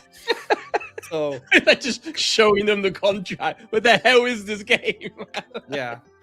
I mean, I'm sure it's just they've needed more time to, you know. Absolutely. I think that's really all it yeah. has been. I mean, what did I can't remember. What did didn't Nate say? He did a couple of things, right? He did predictions, but he did games that he heard. Did he do games that he thought would become that would show up at the partners, or was it? Did he just do predictions for the partners? I can't remember. Because he definitely spoke about some games that he's heard that are coming, but I can't remember if those games were meant to be in the partner showcase or whether he was just Nate talking the Hate? Yeah, Nate the Hate. Sorry, yes. So his podcast, he was just talking about 2026 overall. Yes. So nothing he said there is necessarily for the direct. Okay. Could be for the direct, might not be for the direct. So, Okay. I had notes. I don't remember. He listed off a lot. I don't know where I put my notes on that. Red Dead Redemption 2, Resident Evil 4 remakes. I think they talk about Black Flag, but that's already on Switch too.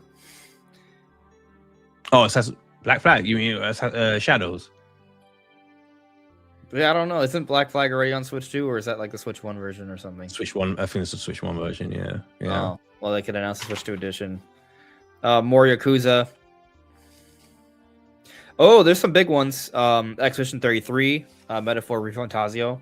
Yeah. See, at least one of those two I can imagine being announced at the partners for sure.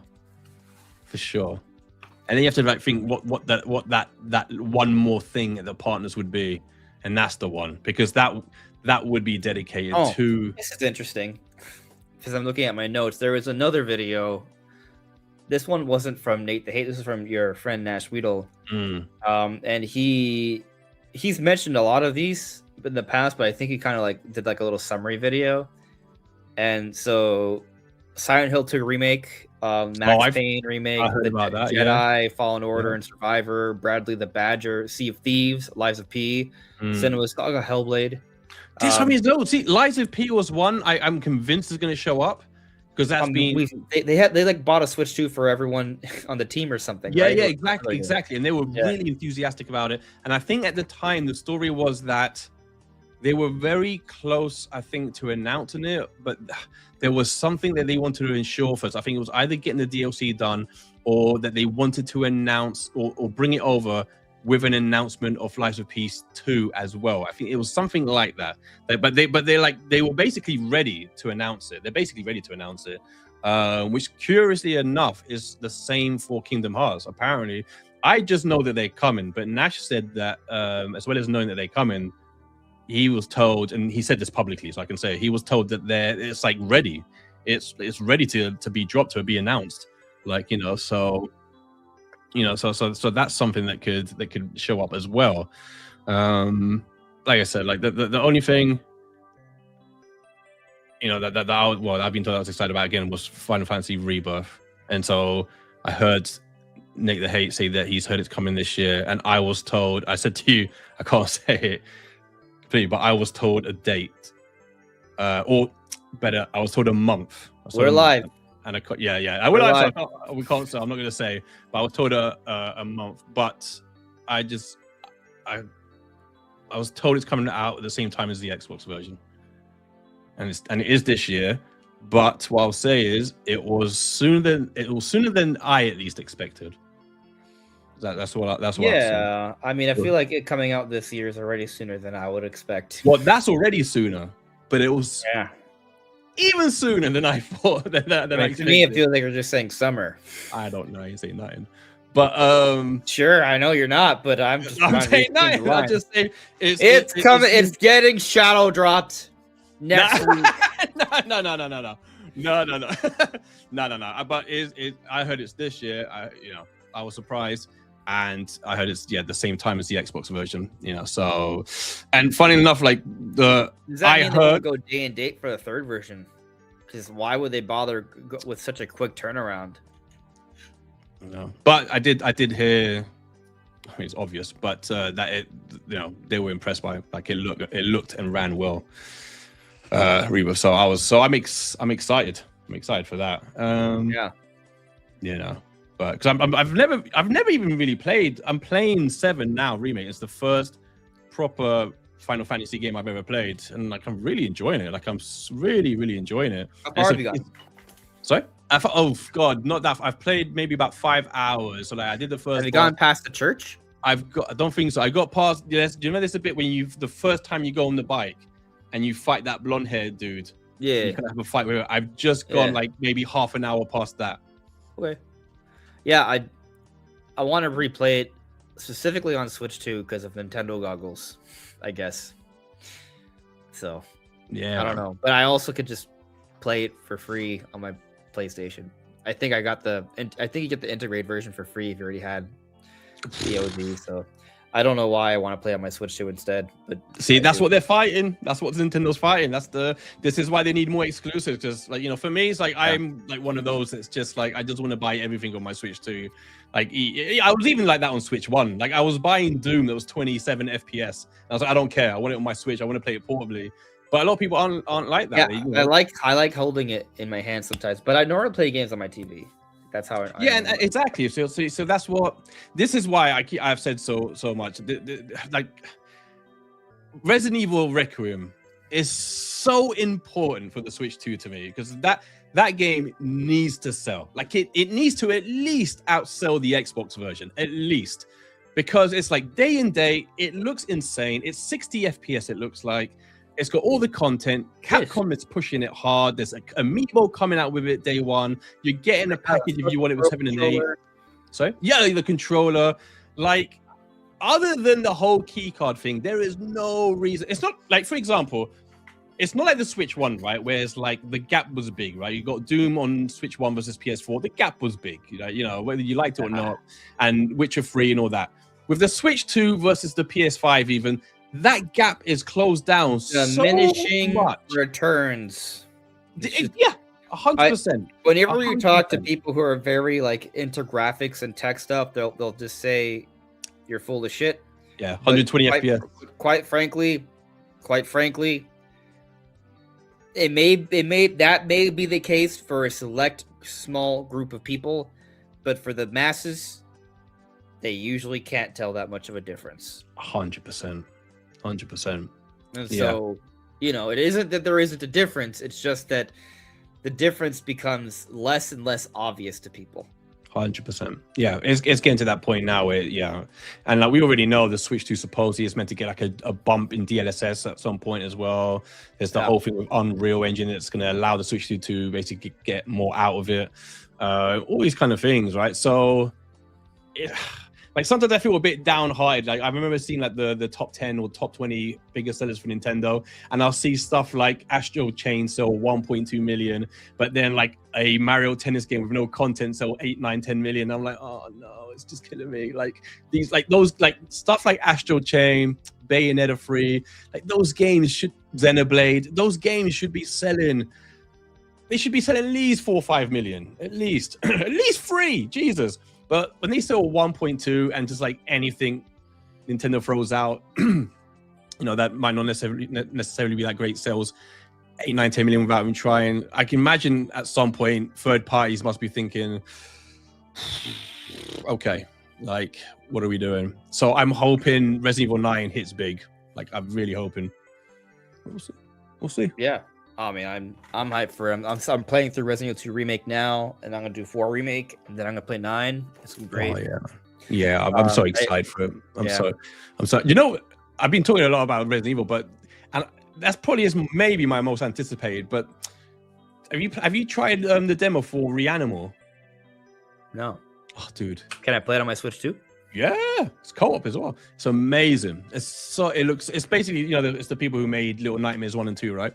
And the game looks unbelievable, and it's so creepy, and the co-op works so good. It's a really good demo. Like if anyone in the chat hasn't played the demo for Reanimal, 100% play it. Like it's really creepy, it's really like atmospheric, but also like the way it ends, like the way the demo ends is so cruel. That it will make you want to buy it when it comes out. And I think look at all this DLC. Yeah. Oh, mate, I'm buying that day one. Day one. But someone was talking about GTA 6 on Switch 2. I still think that's coming also. I still think that's coming. I'm convinced. I'm convinced. Yeah. To me, as we kept getting more intensive games on the Switch 2, you know, that kept being like another barrier broken down to like, well, maybe GTA 6 can, like, you know. And for me, the last game, if it came to Switch 2, I'd be, that's it. No. 100% GTA 6 can work, was Crimson Desert. I always said if that game can come to Switch 2 and it runs and works well, then for me GTA 6 that's it. I'm convinced. I'm 100% convinced. So we'll have to wait. Yeah. You know, I just want to say in regards to Resident Evil stuff, it definitely has me thinking Leon S. Kennedy in Smash Brothers. Maybe there's a Smash Bros. Switch 2 edition coming out soon, and they introduce a few new characters. Leon's got to be there. Leon's got to be there. Like, Leon deserves to be there more than every third-party character. Yeah. You know, who deserves to be there the most? Yeah, I would like Wesker as well, though. but Leon, Leon's the most iconic. I mean, Wesker could be crazy because I've got this theory. I'm convinced normal anymore. No, you can have it like they literally turn into like one of the Resident Evil because. Do you imagine one of them squaring off against Mario? I don't know why. I don't know what's making me feel this. But I have this gut feeling that they're going to kill off Leon in Requiem. I don't know why. But I get this feeling whenever I look at the trailer and gameplay, I'm like, oh, man, this guy's going to die in this game. They're going to kill off Leon Kennedy. He's... No way. I'm telling you. All right, well, if you kill him, you got to put him in Smash. Yeah. He just appears in Smash like super pale. Yeah, I'm telling you. He's gonna be immortalized in the pantheon of gaming greats. I'm telling you, they're not killing off my dude. That's what I'm saying. I'm telling you, they're gonna kill him off. If it happens, you heard it here. I'd be sad, but it'd be like, you ever watch Stranger Things? How everyone wanted Steve to die, you know, because not because they loved him, but it'd be like heroic. It's like, oh man, like it would make you so sad. It's kind of like that. Like, I love Leon so much that if he dies in a game saving the world, I'd be like, okay, that's the way to go. Maybe that you do that, and maybe you move on from the Umbrella and you move into something else with Resident Evil 10. I don't know, but I'm telling you, that's one of my predictions. 2026, Leon's dead. Until he's not, he'll never die. Bring him back. Yeah. My cat's looking at me like, why were you screaming? I forgot. Yeah, because you had your cat there, right? I thought, oh, why didn't I bring my cat? My cat's just outside, but it always tries to come into my room. It usually just sits here next to me, right on this little table. So I should have brought it over. Super fat cat. Aw. Cuddly. Yeah. So there's a couple more chats I meant to get to. Let's see here. All right. So Calamity Blanche with a super chat. Thank you. Why not follow up like Mario 64 called Mario Switch and switch between portraits or worlds or characters that the word switch is perfect to use creatively? Do you think something could come like that? So you're saying like Super Mario Switch, it would be the name of the game, and the idea of switch would be about like switching between worlds? Is that the idea? And it's kind of like a Mario 64 sort of successor in the sense that in Mario 64 you're jumping worlds. I mean, there is rumor out there from Nashwood from a few years back. He's not sure if they're actually going to do it now, but a few years back, he supposedly heard that they were playing around with the idea of exploring different universes beyond the universe of Mario. Yeah. That doesn't mean it's going to be in the actual game. That's just something you heard about in development, testing, experimentation. And so, you know, I thought about it because I thought with the movie Mario Galaxy, what if the next 3D Mario game was called Mario Universe? We're on the same page with that. I've been like, yo, Mario Universe just makes so much sense. It's like, so much sense. It makes it like an evolution of Odyssey and Galaxy at the same time. Yeah. You know, I even had this other idea because I talked about a potential Mario Kart World expansion pass. Right? I think they're going to announce that soon. 100%. Whenever that next direct is that has first party stuff, that's when they're going to announce it. 100%. And they need to. And I think in that, right, like they're going to announce the expansion pass. And my idea is there's going to be, I'm predicting 3 waves, which is not many waves, but the thing is each wave is huge, right? So each wave, maybe one wave is like an island that is like Donkey Kong Country or DK Isle. Oh man. Another would be Isle Delfino. Right? So bring in Isle Delfino. And then another might be like an expanded Yoshi's Island or something, right?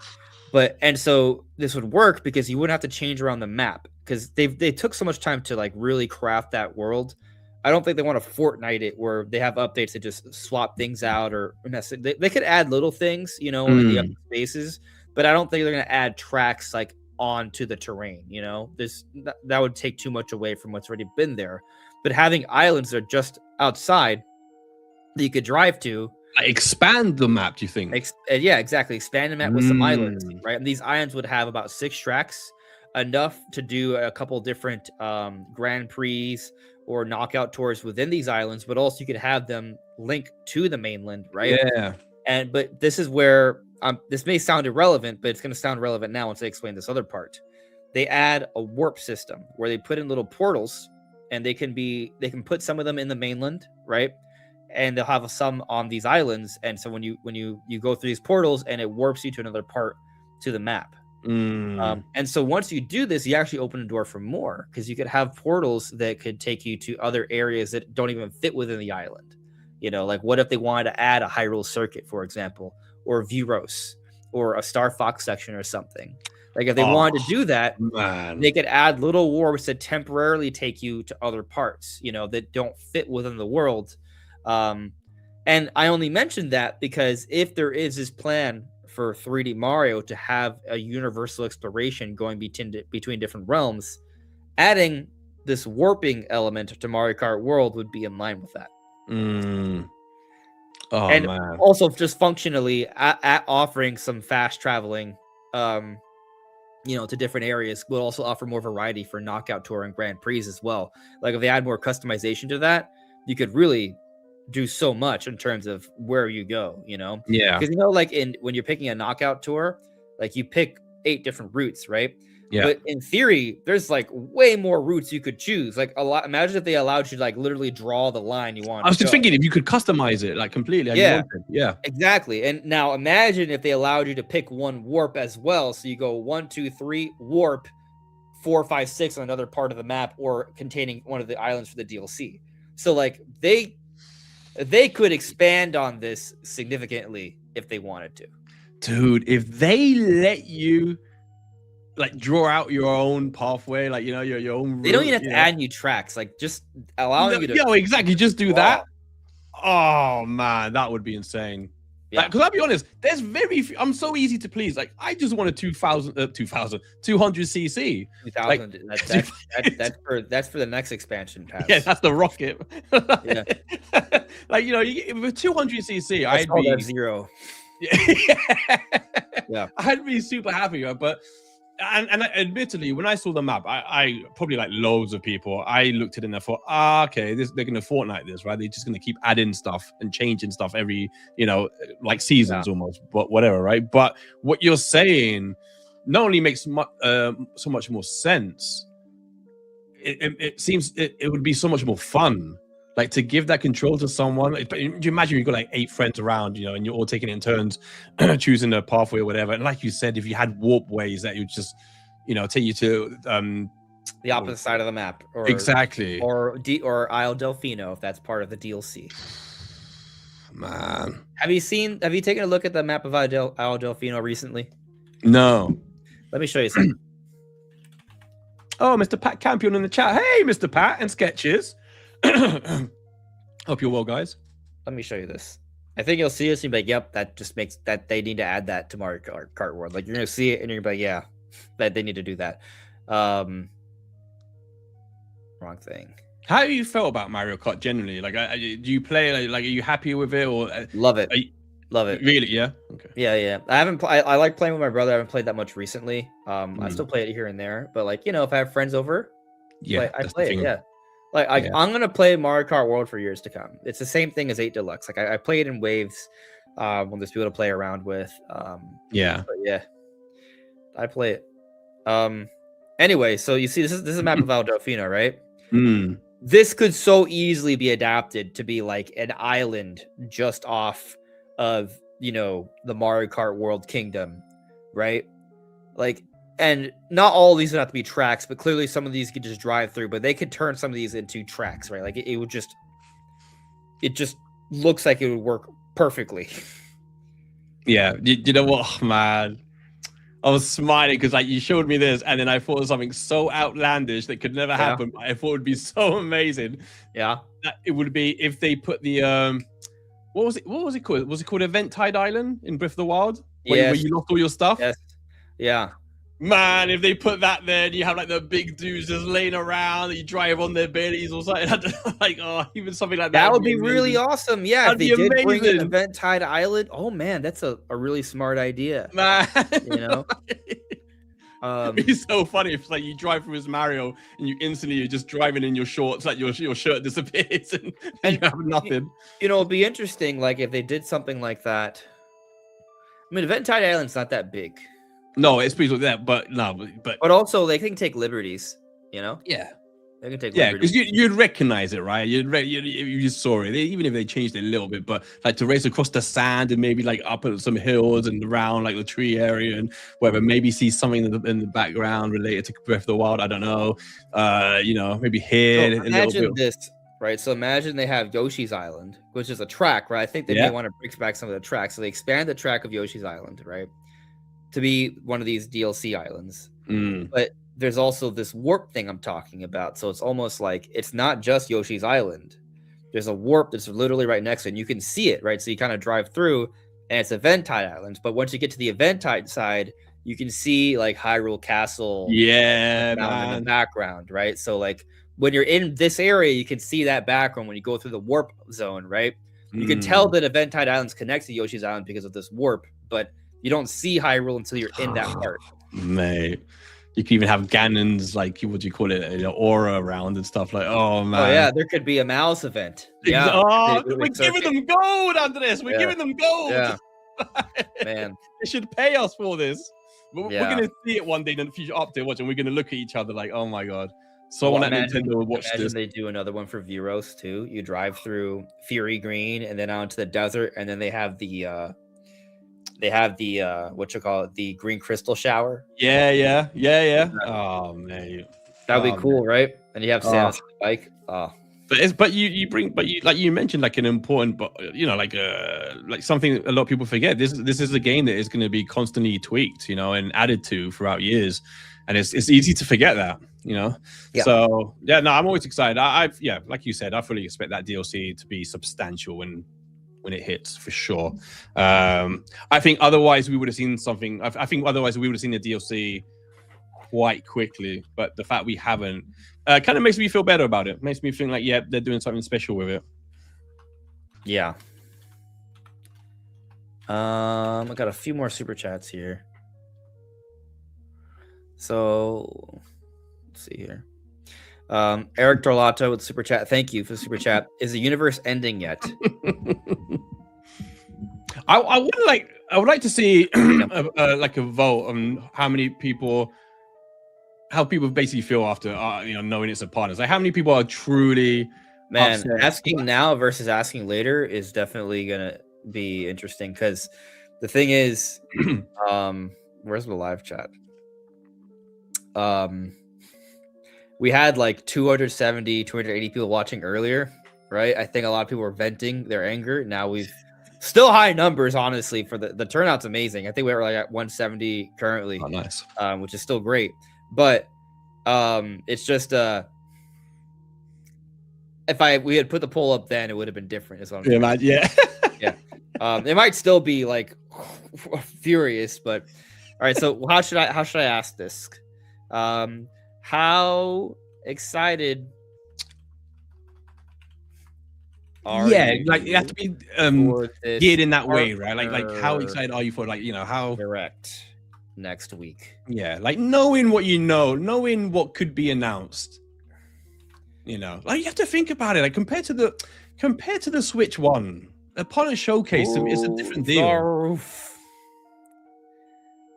I will Next watch Revolution. it. You're right. We'll get our answer when the turnout goes down to about 11 people watching. How dare you ask? Through the roof. I watch it with anticipation.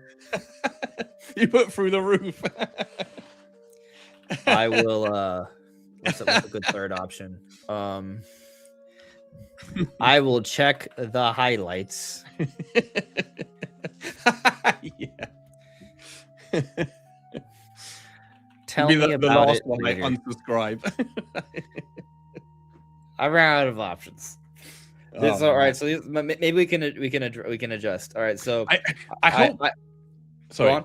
No, No. I was just gonna say I hope afterwards, if it goes the way, and I might be wrong, but I expect it to be a good one. I hope those that are really not looking forward to it or think it's gonna be terrible, I hope to hear from those people afterwards to see if they were pleasantly surprised. Like they're like, oh shit, actually, they did show a lot of good stuff that I do really want to buy. Yeah, I mean, what's interesting is I think now that I think it'll be. The thing is, there's always like after every direct, people are pissed. Like in general, or not. Yeah, that's the thing. It's true. It's true. Yeah. All I ever see is videos of like, oh my god, let's talk about that direct. Bro, there are times like I remember the June 2024 Nintendo Direct. I think was my favorite direct since the Switch. Like not counting the Switch 2 Direct. I think the June 2024 Direct was one of the best we've gotten in years. And after that Direct, I was like, man, this is awesome. Metroid Prime 4, Echoes of Wisdom, and then people were like, "Oh, this Direct sucked." And I'm like, "What? It's terrible." Like, what? Yeah. I thought it was incredible. You know? People just have opinions. That's why you need to ask the chat, like, to rate. It's like, well, you guys rate it in the chat, and you're like, oh shit, that's way different to what I think. I'll keep my mouth shut. Yeah, there's actually another poll I want to put up, but maybe we'll do that later. Although I don't know how much longer we're on stream, but we'll see. All right, so here's the poll.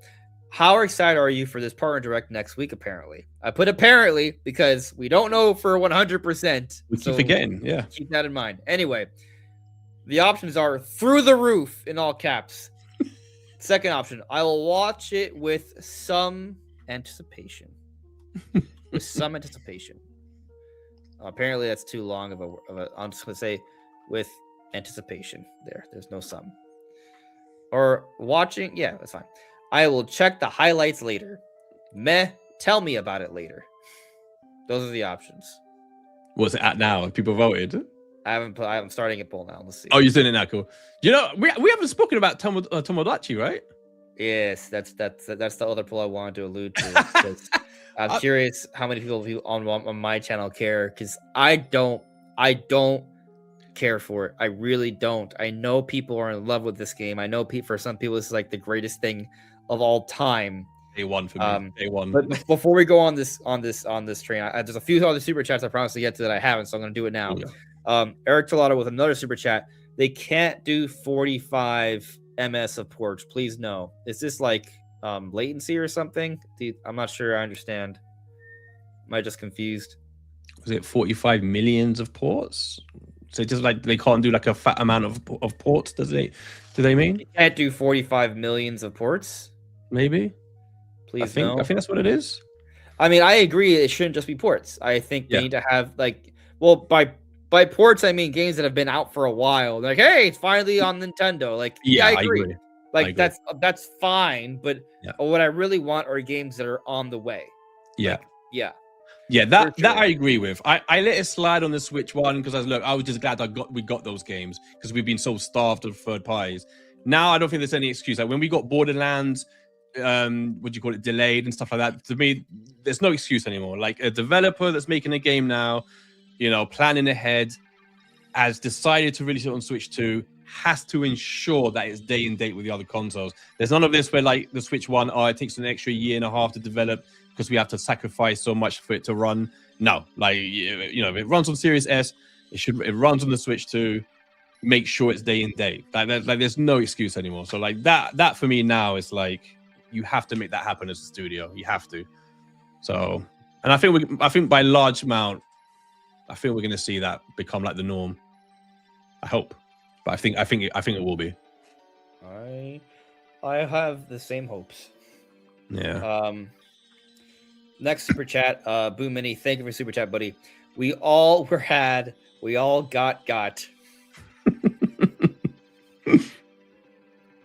Maybe we're getting had again, and we're gonna get got again, and the partner showcase is gonna be incredible. We'll see. Hey, if Gen 10 Pokemon is epic, right? If Duskblood is think about this. What if there is like a surprise Nintendo partnership there, right? So for like the hardcore first party fans, there will at least be a little bit of that. If Dust Bloods is showing off in a big way, awesome, right? Yeah. And then if we do get the big Gen 10 reveal at the end of February, which everyone expects, and it looks good, that's a pretty big win in a short span, right? Oh, yeah. And then if we do get like a general in April, I don't know if they'll have us wait all the way until June. I don't know. That seems because this is just a partner. If this was a general, I would say, yeah, we're waiting until June. But because this is just a partner, I got to think we're not waiting that long for the next one. I mean, the partner showcase that we got last year was at the end of July. And we still got a September direct, right? So that was divided by 7 weeks, I guess. Yeah. 6 weeks, something like that. It's funny. So a month and a half. Yeah, I was looking at this with Nash earlier because when I was going through my whole speculation that maybe we see a general in February, even maybe or maybe beginning of March, and I think he had a look for me and he sent me something that I think he showed me that the shortest amount of time between a partners and a general, I can check. I think it was 3 weeks was the shortest amount of time that's passed between a partners and a thingy. Partners in a general. Let me just double check that. Be a March direct if it is 3 weeks. I mean, we could do a quick dive right here. I have the direct archive up. So I'm looking at, we had this partner showcase and the September direct was on September 12th, right? So we had to wait a month and like 2 weeks, basically. So 6 weeks, month and a half we had to wait after this one. This was a significant presentation, so waiting that much amount of time made sense. Oh, that's the one I look at. So I miscounted. So I think that's the one. I think that's the example I was looking at. Yeah, the Kirby and shortest turnaround. I don't count these, by the way. I don't. These don't count to me. Oh no, that's Kirby. Yeah. Oh, so okay. No, so I'm wrong. Yeah. Yeah. To me, game specific directs are just a separate thing. This. I mean, maybe I should count it. I don't know, but I don't. I'm talking about between partners and generals. So we had a partner showcase February. Fuck. We have to wait till June. Oh, I'm looking at it now. Yeah. You can see what I'm doing, right? Yeah. Oh, yeah. Sorry. Yeah, I was looking at what Nash sent me. The thing is, though, this was 2024, where it sucked because it was the light year before Switch 2. But this was a partner showcase, not a mini. This is the first time they dropped the mini moniker, which I found interesting. Yeah. I think the partner showcase had been kind of not around for a while, actually. Oh, there's a partner mini June 28, and we had to wait all the way until September. So to be honest, the more and more I look at this, the more and more I'm like, I think the partner would just replace the general for the period, and we wait until the typical time. I will say something. That's what the history is suggesting here. Yeah. Oh, yeah. That doesn't look good. I wish we never looked at it now. But I'll tell you something that has surprised me when I think about it. And like I remember, when you think like how bad the Wii U was doing, right? And like Nintendo had to come out strong with the Switch 1. And so like what did they do? Right? They just delayed. They didn't rush the Switch 1 out because they wanted to make sure that they knew, right, that they weren't going to get what do you call it, third-party support unless the Switch 1 proved itself.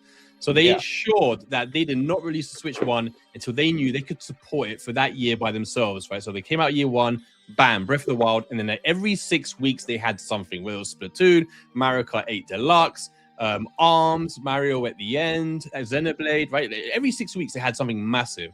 And so with the Switch 2, I am surprised that hasn't been the case. I was sure with how much it slowed down at the end of the Switch 1 that they were doing the same thing, that even though they knew they probably would have more third-party support, that they were taking their time with the Switch 2 because they were gonna make sure that first year was similar, right? That they were gonna have a big game more or less every 6 weeks. That's what I was sure of. And so like I can't lie about that. I am surprised to that point that they're at the amount of games they've released, or the lack of big hitters that they've released. I would have thought by now there would be more, or they would have at least shown more. So I am surprised by that. I'm surprised that taking what they learned from the launch of the Switch 1, they didn't apply it into the launch of the Switch 2. And that's what's interesting?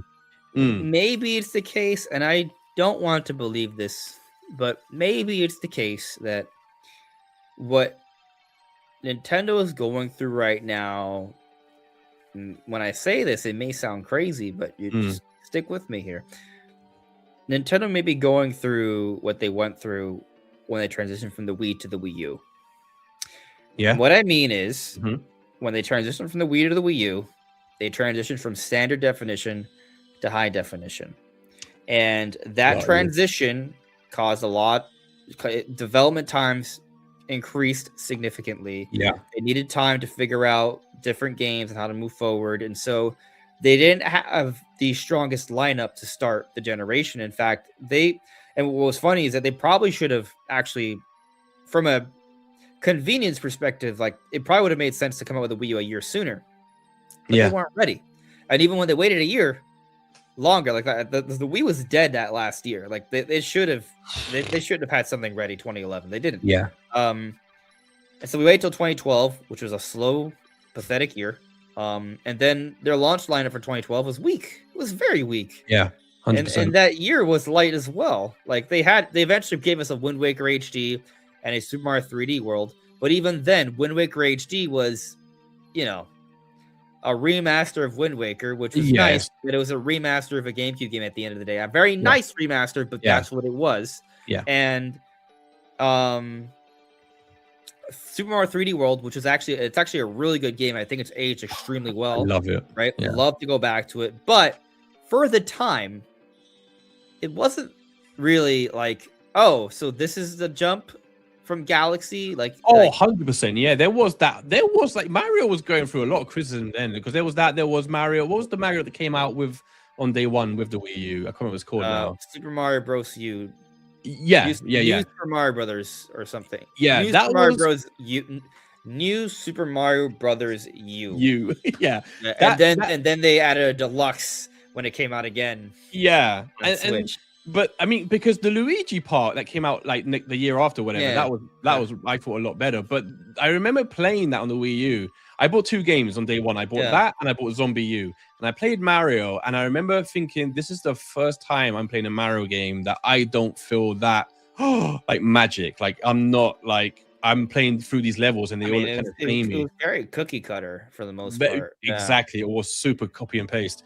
And it was, and you're right, even when 3D World came out, like the people who played it loved it, but it wasn't like a system pusher. It wasn't oh my god, this is next generation 3D HD Mario. It was like, okay, it's neat.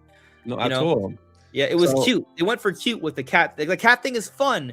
It was cute, but it wasn't like epic, and that doesn't sell consoles. No, 100%. Anyways, so the point I'm getting at here, I don't think Nintendo has started off poorly like the Wii U. No, quite the opposite. I think they've done an exemplary job of how to handle things. But what I am getting at is it possibly because they've had to transition to the Switch 2, which is a lot more powerful than the Switch 1. Yeah, it's maybe giving them some issues with having games ready. And so you look at the games that did come out, they all started off as Switch 1 titles. Yeah. All of them. Literally all of them. But Bonanza and Mario Kart World, while they're not possible on Switch 2 as they are, right? So they are legitimate Switch 2 titles. Nintendo literally told us they both started off as Switch 1 titles early on in the generation for Switch 1. These games were in development for 8 years. Yeah. Now, I'm sure they weren't in development for a straight 8 years, right? They probably were going back and forth, resources in different places, but that is Nintendo literally told us that themselves, right? This is not up for debate. They were. Yeah. And so we got Metroid Prime 4, Legend of ZA, Switch 1 titles, Galaxy 1 and 2, Wii titles, right? Like, you're absolutely right, man. Like that, we forget about those jumps because we just thinking about the current gen. But you're right, like Nintendo is, in terms of cutting edge hardware, if you want to look at it that way, are behind technically in that way. Obviously, I don't care about graphics or whatever, but it will take an adjustment for a development team to then start developing games in 4K with the new budgets, with the new expansion, and everything that comes with all of that. So you're right, it will take time yet, actually. My God, yeah, and the DLSS that on its own is constantly changing, as well. So Yeah, no, you're right. There is a lot, and maybe that has staggered a lot of their projects. And you're right, because everything a lot of what we've seen so far did start off as Switch 1 games. And even Switch 1 games, like Breath of the Wild was a Wii U game. Yeah. So that's a good point. Yeah. And so I'm not saying this to complain. I'm just saying this as perhaps an explanation for what's going on. And to Nintendo's credit, they've maintained consistent game. There is consistency. It's not like we don't have games from them. They are putting out games consistently. It's just not the super awesome, epic 3D Mario, 3D Zelda experiences that were made exclusively for Switch 2. 100%. Right? Not yet.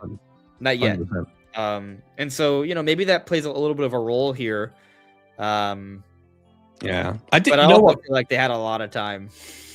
Yeah, to get ready. Like that 2024 was a real slog. That's what I mean. That's why it always surprised me. And the first half of 2025 was also like there was no games coming out. They had 2 games come out for the first 5 months. That hasn't happened since the Wii U era. Exactly. So even then, they had the 3DS and the Wii U side by side. So I'm still not even sure. That's what I mean. So like I was during that time, I remember thinking very often, like, this is clearly them just getting everything ready for the Switch 2. Like I had like no doubt that Switch 2 was going to arrive, and every 6 weeks, bam, bam, bam, bam, it was going to be the exact same deal. There was going to be an ARMS 2. There was going to be another Mario Kart. There was going to be another Xenoblade. There was going to be this. It was going to be a Mario show, and halfway through the year, then the releases in the winter or whatever. I was so sure that was what was happening with the slow year that we got. But I saw something in the chat. Someone mentioned something. I thought, oh my god, we haven't even mentioned these. But it was, who was it? Demonic Brawler said, okay, possible third-party Switch 2 editions. Because I thought, oh, sure, of course. There's so many. Like, well, can we get Switch 2 editions of Doom Eternal, Astral Chain, Bayonetta? Like, there's loads of Switch 2 Oh, would Bayonetta count? Oh, shit, that's Nintendo. Oh, so Astral Chain. But yes, but no. It's just owned by but it's platinum. Nintendo IP can be in partner showcases. Endless Ocean is an example of that. Yeah. But Endless Ocean feels far removed from other Nintendo IP. But theoretically, it's platinum. If it's being developed by a partner, and Platinum Games is a partner, they are not owned by Nintendo in any way, shape, or form. A Platinum Games title could theoretically show up. Bayonetta, I just feel like Bayonetta would be saved for a general, but maybe we just haven't had enough opportunities for that to show up. So like Bayonetta Switch enhancements, Switch 2 enhancements could be in there. I theoretically it could be in there. I would say. Yeah, which are the two? Predict it, but it could. Astral Chain, bro. Astral Chain 2, dude. If Astral Chain 2 is in the freaking partner showcase. Oh, it's the best game on Switch. If there's anyone in the chat that hasn't played Astral Chain, for shame on you. You must go out and buy it instantly. It's the best game on the Switch. I almost echo that statement. It's definitely up there. It's a top. I'm freaking short. I was like, yeah. Oh, the best. The very best, like number 1? For some people, it is. Best exclusive, no? Best non-Nintendo. But it is Nintendo, though. It's a Nintendo IP, so I don't. I'll be honest. For me, it's the best game, anyways. It's my favorite game on the Switch. It is the best partner project. although Monster Hunter Rise has a timed exclusive. Yeah, and Monster Hunter Rise is freaking incredible. Yeah. I only played the demo for Wilds. I think I'm waiting for the Switch 2 version. I'm just kind of debating. But for when I played the demo, I'm like, I played Worlds. I played all of Worlds. I like Rise more. Rise is better. Oh, you know what? I've heard quite a few people say that though. I've heard a few people say that. Yeah. It's better than Worlds. I haven't played through Wilds in its entirety. I've only played the demo, so I can't say with certainty. But I think it's one of the things, because after I played the demo, I wasn't like, oh, I need this immediately. But I feel like once they announce it for Switch 2 in the partner showcase with Ridley as a monster, I'd probably buy it. There's 2. I like how you didn't even like just that. No. That's a joke, by the way. I do not know what is happening.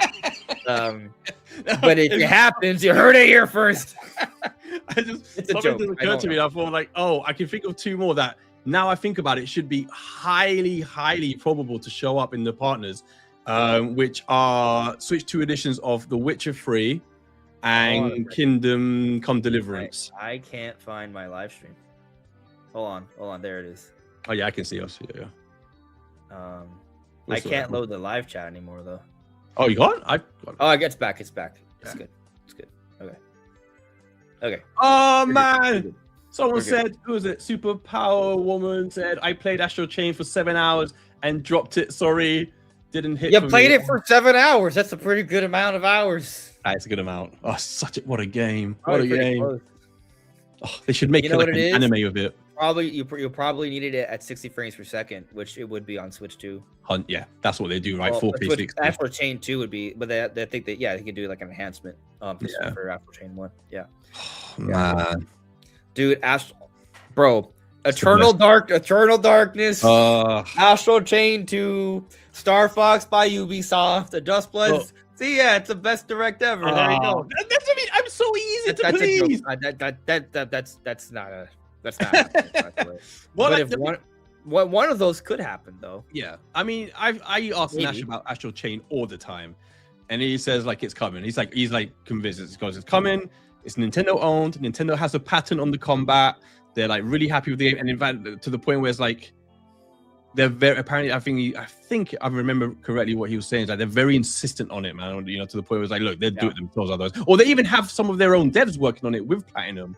In the case of the first Astral Chain, but with Bayonetta, it's a little bit more interesting because whilst he was saying that all 3 will come and there'll be Switch 2 editions or whatever, when I was asking about Bayonetta 4, I think he mentioned instead that Bayonetta spin-off. Do you remember? I can't remember what it was called.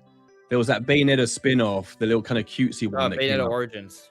Yes, and I think he was kind of hinting towards another Bayonetta like that being released. But yeah, man, that could be in the partner. Yeah, I expect to see something from Platinum. I fully expect. I haven't heard anything, but I fully expect to see something from Platinum. Has to, Astral Chain 2 would make the partner showcase fire. Man. Yeah, it would make it. It would make it because that's essentially a Nintendo title. I mean, it is a Nintendo title just made by a partner. Yeah. So that would do it for me. Anyway, a couple more super chats here, and then we'll get to talk about your life. Calamity Blanche with a super chat. Thank you. Do we think there will be a dual screen to purchase like a 2DS and get 2DS games on NSO? I like how you said 2DS instead of 3DS, which I find hilarious, but also maybe accurate. Yeah. I don't know. Like, I feel like if they did the 3DS, they would need to come up with a solution that would offer 3D. And what's interesting is they did just put out the Virtual Boy that has the headset that offers the 3D experience. Yeah. I believe that screen kind of thing, I've been speaking about this, and at first I was like, well, there wouldn't be enough battery to keep that powered, but then it could just have its own battery pack, maybe that you charge it, or maybe you could charge that second screen separately so that it wouldn't die out. So I can see something like that. With the 3DS, I say no, because I think Nintendo at some point, maybe in 2027 or 2028, I think 2027, I think Nintendo will start going into AR. I think they'll have like augmented reality, something to do with the camera. So I think they're going to start messing about with that. So I don't know if I see a 3DS thing, but the second screen for 2DS games, like I fully believe it, I'm like really on board with that, because I think I think people would buy that. They advertise it really cool, man, and it's really, and it's got, it's really good quality, and it's seamless, and it's not bulky. I think people would buy it. I think it'd be really cool. Listen, all they have to do is release like a little plastic attachment thing so you can attach your phone to your Switch 2. Like, yeah. Like, okay, don't drop my Switch 2. Like, you could do that. Yeah. Honestly, like, we could do that. I believe that. I'm on board with that. I'm on board with that. I'm on board with DS games being the next thing we see. Yeah. I just wish they released NSO games a lot more often. They take way too long. Way too long. It's a killer. I almost forget I've got NSO until I see that announcement of like N64 GameCube games. What do you think of those the Walmart leak, which Nintendo said they provided the marketing material accidentally? Nah, I believe it. Incorrect. I think it's real. I think it's real. That's like,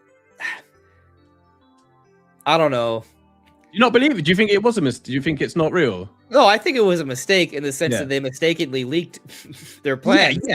Yeah, because I've heard some people say, "Oh no, it's just a mistake, and it's not actually real or whatever." But no, I fully believe. Yeah, for sure. It would be so like Nintendo. This honestly happens with some frequency. I mean, just last year they accidentally leaked several N64 games, and some of them have already been confirmed. Yeah. I think 1 or 2 have already been confirmed. So like, that's just one example. Yeah. The problem is they're making so many announcements on X every day. They're like, oh man, that's got to go out as well. And they're like, oh damn it, no, that was meant for next month. And oh my god, it's very easy to make a mistake like this. Yeah, you're dealing with so many different projects and things, for sure. Absolutely, no, I believe it, and it's it's obvious because everyone's waiting for Prime. It would be weirder for it to not be real. Yeah, honestly. Yeah, exactly. They just mocked it up for no reason, and it's like Which, to me, in my opinion, this just kind of goes to show Nintendo's not going to confirm something that hasn't been announced yet. They don't do that, right? No. So, like, there's some debate about that Metroid Prime 4 interview that came out because Tanabe says, I can't say if we're working on it. He said something along the lines that it's not being worked on right now. Yeah. Right? Or it's not greenlit. I don't think that means that they haven't done some work for Prime 5. Prime 5. Oh, yeah. Yeah, I've got. Well, a lot of people do, right? And I'm like, there's no world where he's ever going to say they're working on Prime 5 in that interview. 100%. I'm not saying it just because obviously I'm very good friends with Nash, or whatever. But without even speaking to him, when I saw that, my first reaction was, well, yeah, he's never going to admit that. He's leaving Nintendo for one thing. He's never going to say, oh yeah, by the way, we're working. He doesn't on 5. know. They could cancel it, right? But he doesn't know if it's going to come out. Yeah, which is a factual statement, but it doesn't mean he doesn't think it will, right? Yeah. That doesn't mean that, like, literally the interview talks about who wants to happen after Prime 4 with the story several times. He confirms details we did not know about regarding the future. He talks about the other Lemorne being out there, right? He says 11, which actually tells us that one of them was the key that brought us to Viros, right? Yep. And he talks about how there's still more for Silex, which also we did not know about, because even though you could argue it's a very clear, obvious cliffhanger in Prime 4, you could argue maybe it's not. He basically tells us it is, right? Yeah. So clearly there's story plans for the future, right? Clearly they have a foundation. So to me, this is about as good. This is the best evidence we can get for a Prime 5 without it getting leaked.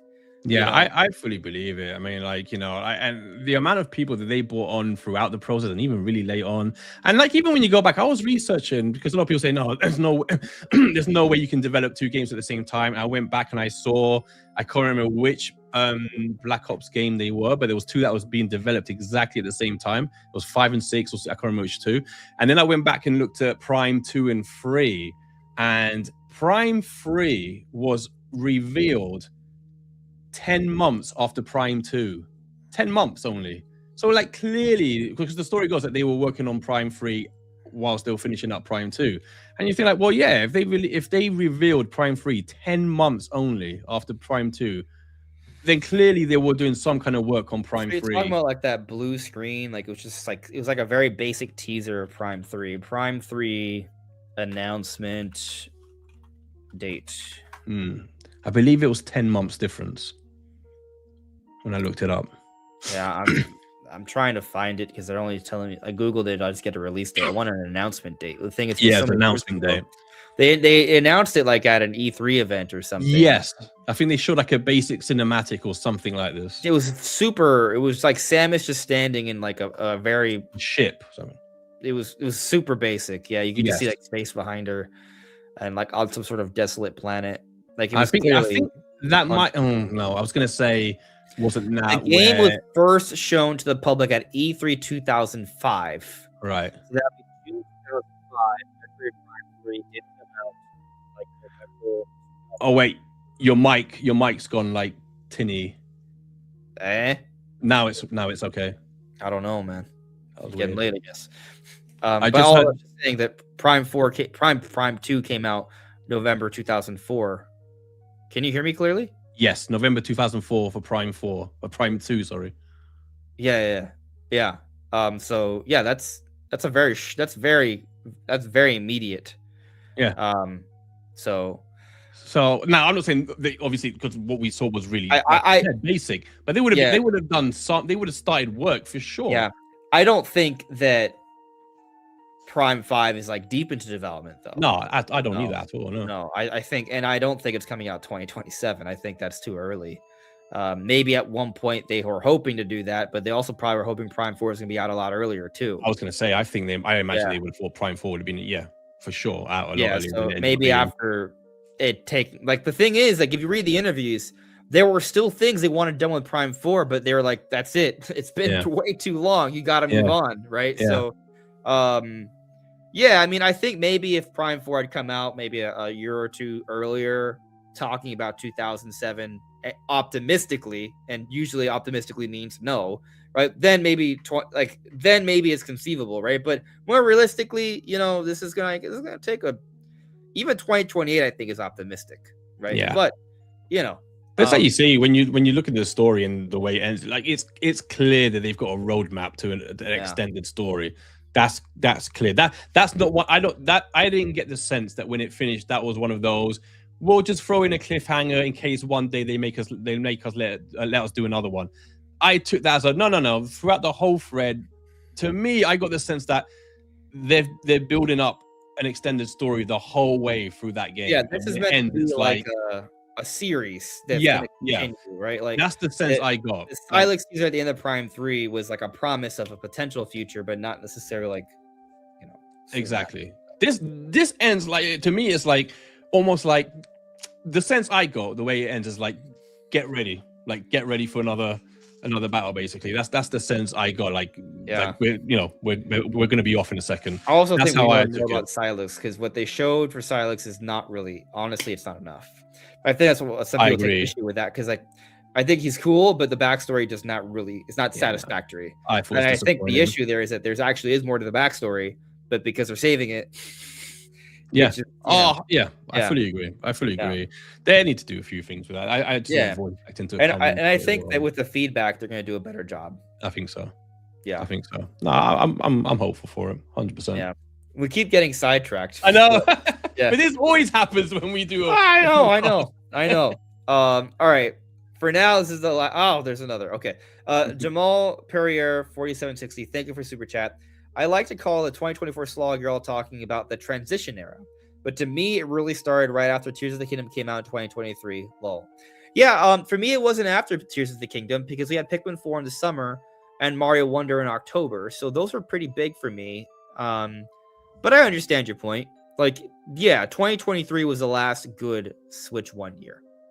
Yeah, we're on the same page with that. Yeah, I mean, we started to get games that were really struggling on the console. Like we spoke about Bayonetta 3, and that was the first time I remember thinking they really need another console, because when you're like, first party in this case, whatever, Bayonetta 3 just could not do what it wanted to do. Like it was trying to get 60 FPS, and the graphics were going all over the place. It was like aberration everywhere. It to me, that was the first time I thought, okay, you need new hardware now. Like you just need to. So yeah, it was really apparent, and maybe for the last couple of years, for sure. But I remember kind of growing. I remember when I think a lot of people thought maybe the machine would be out 5-6 years and we'd get a Switch 2, or we kept hearing about the Switch Pro and da. Yeah. And then when we started to believe what they were saying, no, this is going to be out like a good 8 years. I remember a lot of people thinking, oh, that's too long for this hardware. Why, with all the other hardware that's out there, this is probably too long. But another thing, now that we have the expectation based off how Switch 1 went, 8 years. Yeah, I'm expecting 8 years of Switch 2. 100%. Maybe longer. 100%. Which would suck. But I mean, I like my Switch. It's hard for me to say it would suck because right now I love my Switch 2. Like I'm like, this thing's great. But how am I going to feel about it 8 years from now? I don't know. I mean, it's 7 years from now. But it's lucky if we believe that let's say the PS6 is not going to be out until like 2029. That's going to help it for sure. The Switch 2, I mean, but yeah, 8 years. At that point, like I'm kind of on board with a Switch 2 Pro at some point, 4 or 5 years, whatever. That gives it like a nice boost that keeps it able to compete with a PS9 for like 2-3 years, maybe. I don't know. Like I'm kind of on board with that. You know, if it's similar to like the new 3DS and the 3DS, like you know, like as a stopgap, it wouldn't be the worst thing. I was on board on it when it was rumored for the Switch 1, like a Switch Pro. I was like, yeah, I wouldn't mind, like, you know. So, but you know, I think you're right. I think Nintendo would just stick it out for 8 years, not do a Pro, just do an OLED version with better battery, better screen, and I think they'll do exactly the same thing. I think they'll coast it the same. My question is this, and I thought about this. You know, I heard an interview.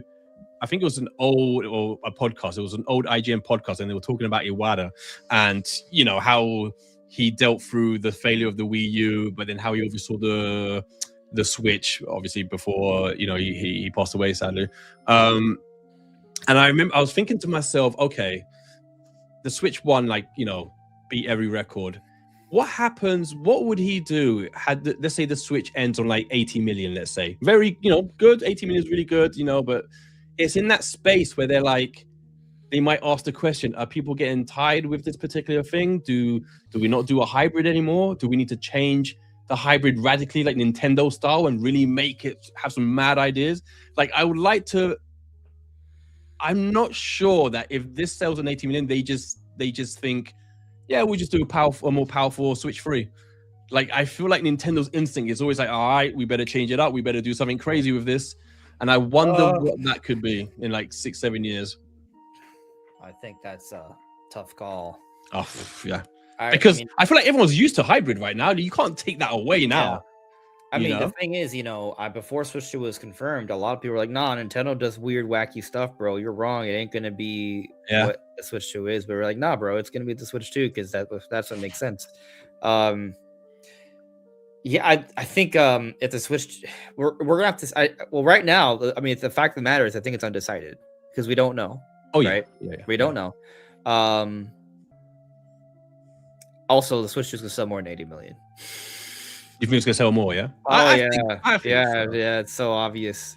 It's so obvious. The fact of the matter is, if you have mainline Pokemon, between mainline Pokemon, mainline 3D Mario, mainline 3D Zelda, like those three alone kind of guarantee. Well, no, let me. If you have mainline Mario Kart, mainline Smash, mainline Animal Crossing, mainline Zelda, Mario, and Pokemon, those 6 IP, there's no way that you only sell 80 million. Oh, I mean, you're right. And with third party, there's no way. And so, you know, Nintendo's already going to get to 20 million with just Mario Kart. Yeah, but like I had the same thought with Zelda. I remember thinking, okay, Breath of the Wild, whatever was it, 25-30 million, whatever it's sold. And Tears of the Kingdom, you know, still so a stupid amount, but not near Breath of the Wild. And so I remember thinking, is Nintendo going to take this as a sign that maybe people are tiring of this type of Zelda, you know, where you can do whatever you want? Sorry? Well, yeah, no. I'm sorry. I didn't mean to cut you off. I'm just like, no. That's still a really good number. Oh, no. It's still, it's still way better than any other prior Zelda, right? Ridiculous number. Yeah, absolutely. But I wonder if just that little dip made them think, are people tiring of this formula? Or is it that they want another game in another map? You know, they don't want it in Hyrule anymore. Or have they had enough and maybe they want to go back to an older Zelda with more typical dungeons and but evidently they're sticking with the same formula, so they've decided no, we're going to stick with the same formula. Just, you know, we'll see what they'll do, but it seems to be the same blueprint. Personally, for me, I'd be very disappointed if they use the same art style. I agree. I don't want the same art style. I mean, quite frankly, it would just be stupid. Yeah. I think it'd be stupid. Like it would be a sign of someone who is tone deaf and doesn't understand how to move the series forward. I agree. It doesn't mean it would be a failure, right? If that happens, that's not me saying, oh, Zelda's doomed, but it would just be a mistake. It would not be the most ideal choice to make. Yeah. Right? And I know there are people in the chat that would love a sequel to Tears of the Kingdom. I would probably buy it, I guess. But it just... Yeah, I mean, I don't see why. I don't see a world where I wouldn't. But, you know... I'm not everyone. I'm a diehard Zelda fan, right? That also needs to cover Zelda because that's part of his job, right? Like the masses, though, would be like, "Oh, this again?" Yeah. After they did it again, you know, so that wouldn't be a good idea. But they're also not going to do that. Like I'm not worried. I'm not concerned that they're going to do it again. I think it's so obvious that it's not a concern. Yeah. So, you know, but, you know, to your point, though, about the Tears of the Kingdom sales, I think you could also look at it. It came out very late into the Switch 1 era, right? Things are already winding down. And there is a whole evergreen sales thing, right? Like coming out so early on the Switch 1, you got a lot of additional sales for Breath of the Wild over the years. Like it's been evergreen. It's continued to grow. And so Tears of the Kingdom didn't really have that same benefit. Yeah. So absolutely. I mean, the fact of the matter is it actually came out to a record start, you know, like the amount it sold was insane. Yeah. I'm not sure about its legs. I'm sure its legs are okay, but yeah. I do believe though, the next Zelda has the potential to surpass that. Yeah. Yeah, I think so. And that's why beating Breath of the Wild is going to be tough. Yeah. But Tears, Beating Tears, I think, as long as they go sell?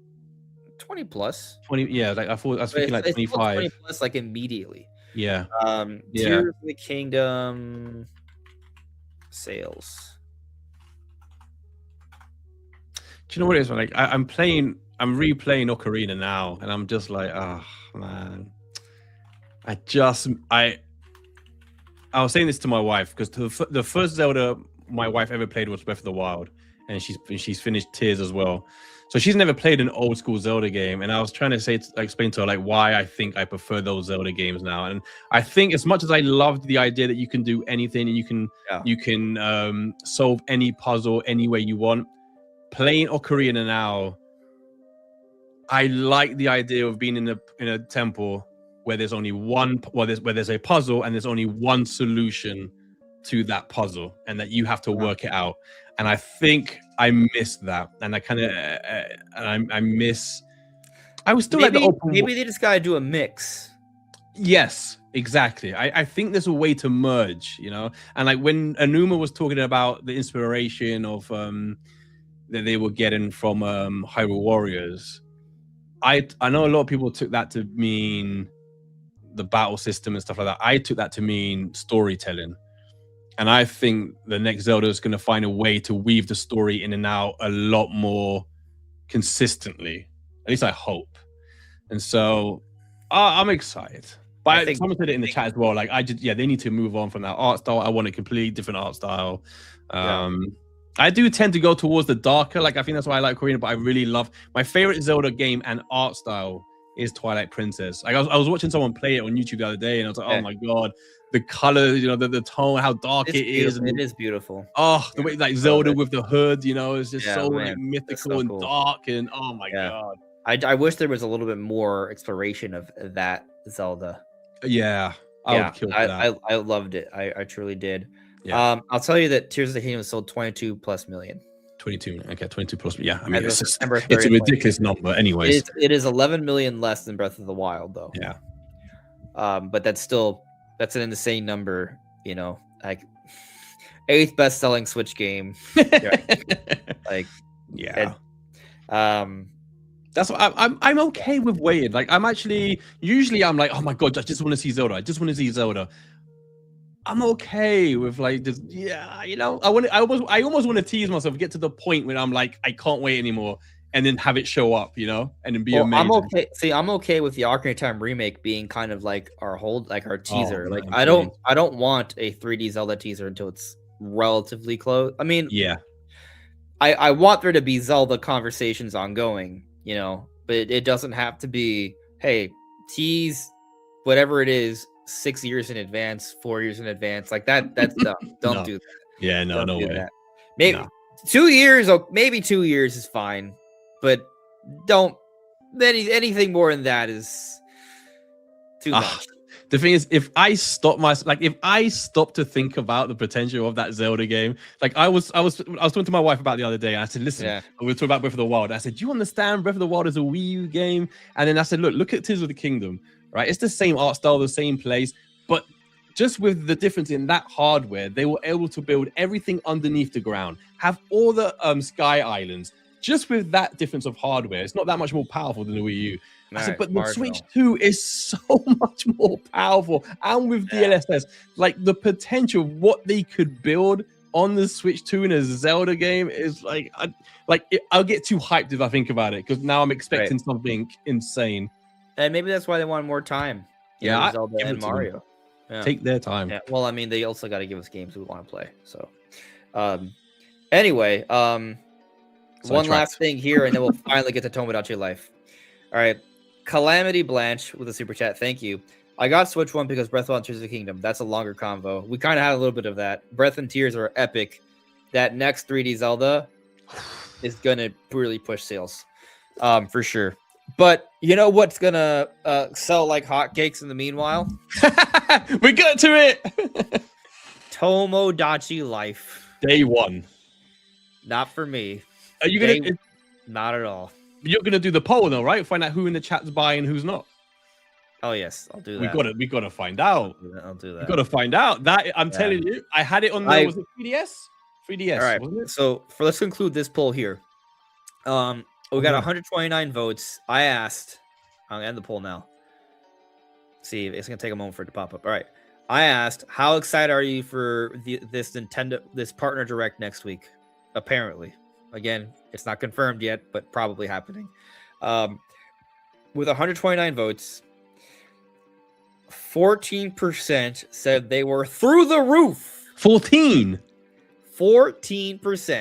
1-4. God damn. 21% said, I will check the highlights later. 23% said, meh, tell me about it later. And then a whopping 42%, and this is where I fall under, I will watch it with anticipation. That's right, chat. God bless you, whoever voted that way. Absolutely. You will not be disappointed. Trust me. Oh, that's good. I'm looking forward to it. That's a good turnout. To it. Expedition 42 confirmed. Yeah. So now let's put this new poll. Oh yes. Day one purchase. Are you going to buy? I don't even know if I know the spell name right. Are you going to buy? The question should be, how many copies are you going to buy? Are you going? Yes. No. I'll tell you, man. If this game came out, am I spelling it right? Tomo. It's Tomodachi Life, right? Tomo Dachi. Toma. Is it not? Tomotama. Let's find out. I don't even know now. It is Tomodachi Life. Tomo. Okay. Sorry. I think there's like the Tomadachis or something. Yes. That's why I've gotten confused with it before. I've lost it. I'm telling you, dude, man. If there was a pandemic when this game came out, my God, this is an easy 30 million. I'm telling you. All right, so I asked the chat, are you going to buy Tomodachi Life? So let's see what happens. Oh, come on! Didn't you play it on the 3DS? Did you not like it? It didn't interest me. Oh, I did like it. Didn't interest me then. I did watch the entire direct this morning. Yeah. While I ate breakfast. Some people had asked me if I would live stream it. Some people were upset that I chose to not live stream it. They felt like I owed it to people to live stream this, which I don't agree with. This is YouTube. It is my channel. I do with it what I please. That's right. And quite frankly, if I'm not passionate about something, I don't think I should do people the disservice of having me watch something I'm not impassioned by. 100%. so someone else watch it with someone else who cares more about it. Like I almost did it though. Like I almost was like, all right, let me give this a try. But I was working out in the morning, and then I got breakfast, and by the time I was preparing my breakfast, it was already the stream was about to start. So like, and then I would have to prepare my live stream. So I was like, I'm already planning a live stream later tonight. I'm gonna do the video, so I'll just watch it and see how I feel. And how I feel is okay. That I'm happy for everyone who wants to play that. But I think I could have watched something else while eating breakfast, and I would have been happier. So I think there's some things about that are kind of cute and quirky, but none of it's like, oh my god, I'm gonna spend $60 and spend hours playing this. Yeah, I might play a free demo if a friend really kind of like, hey, come on, play this with me. Or it's like there's a game share feature, and you're like, hey, come on, hang out with me, and I'd be like, at some point, maybe not tonight, but maybe someday, right? Like. It's just not for me. It's just not for me. I'm not saying it's bad. I think for what it is, it's probably fantastic. I understand that, like, it's almost kind of like an Animal Crossing Sims thing. There's a lot of weird, quirky relationships and happenings. I get it. Not for me. Wait. I just don't care. But do you not think that your fellow subscribers in the chat would not want to see Andres Restart news video being presented by a Tomodachi Andres character? I mean, that might be interesting. That'll go through the roof. I mean, some people might think that's interesting. That'd be amazing. But I'll tell you, so far, the poll. What are they saying? 23 votes in, 74% said no, they are not buying Tomodachi Life. Oh, wow. And I think that's just because this is the audience that I have catered to. Very true. Non-Tomodachi Life players. Because I don't think this means Tomodachi Life is a flop, by the way. I think this is a... Like, for example, if I asked, did you buy or will you buy Metroid Prime 4? I bet that's probably at least closer to 50, if not higher. Right? Maybe like 70-30. Right? Yeah. Because that's the kind of audience I have here. Right? Well, and Tomodachi Life is probably going to sell 10 times as much as Metroid Prime 4. 100%. Right, like this is not a reflection of how well the game's gonna do. This is a reflection of the people that watch my channel. Well, someone right here says that Yellow Kazoo, we would love that. I speak for everyone. See, well, the thing is, there's still that 20% that are like, we love Tomodachi Life, we like your stuff, but we love Tomodachi Life, so why can't you bring them together? I mean, for what they showed, I still need to see more. Like, I need to see what like a gameplay session would feel like, though, because to be honest, I did like it on the 3DS. Like, I had it, and I did have fun with it, and I would use it just to make stupid photos or whatever. And I laughed at, like, the stupid speech thing and whatever. By the way, is this using AI? That's one of the questions I was watching this. I was thinking, hold on, is this using AI? Because there was certain things there where like you could prompt it with certain words to start the conversation, and it made me think, I wonder if this is using AI for this. But I have no idea. Well, I mean, okay, when you say AI, do you mean generative AI or do you just mean AI? Yeah. Because AI has been used for years, right? Yeah, generative AI. Yeah. I know what you meant. I'm just clearing that clarification for people listening. Yeah. And I'll tell you that I know there are games in development that would use some form of generative AI for these dialogue interactions. Yeah. To me, it presented as very scripted, actually. They just created a lot of prompts. There's probably a little bit of RNG. Maybe they look at some factors in the game. But to me, it just feels like they came up with a lot of prompts and scenarios that can intertwine. That's my perspective on it. Yeah. Like they probably, I don't know, like maybe there's a little bit of something to acknowledge keywords, but like, I don't know. They probably just put a lot of time into creating prompts for different keywords. So the thing is, the keywords, like, it's not like they create meaningful dialogue about the keywords. No. Right? They just use kind of like, they have, like, they're just things like, oh, I love monster trucks. Oh, I love tacos. You got the same conversation about monster trucks and tacos, right? Like, it's just, they're just placeholders for certain conversation scenarios they've set up that could fit a widespread amount of things if you just Yeah, I slot think in you're right. words. I So I feel like the most work that it's just that creating those prompts that fit those scenarios that fit, and probably just designing it so when people type in a whole bunch of words, they made sure to cover most of the English language. No, I think you're right. I found it weird. So, someone just put Halo is on the way. I solved that Kiwi riddle. No, was that ages ago? I don't know. But no. Is it Halo? I feel like that's already been kind of leaked though, so that's why I'm like, yeah, I don't think it is. But like it's kind of like we already know Halo's coming. Well, we don't know, but like we've already heard. So no. yeah.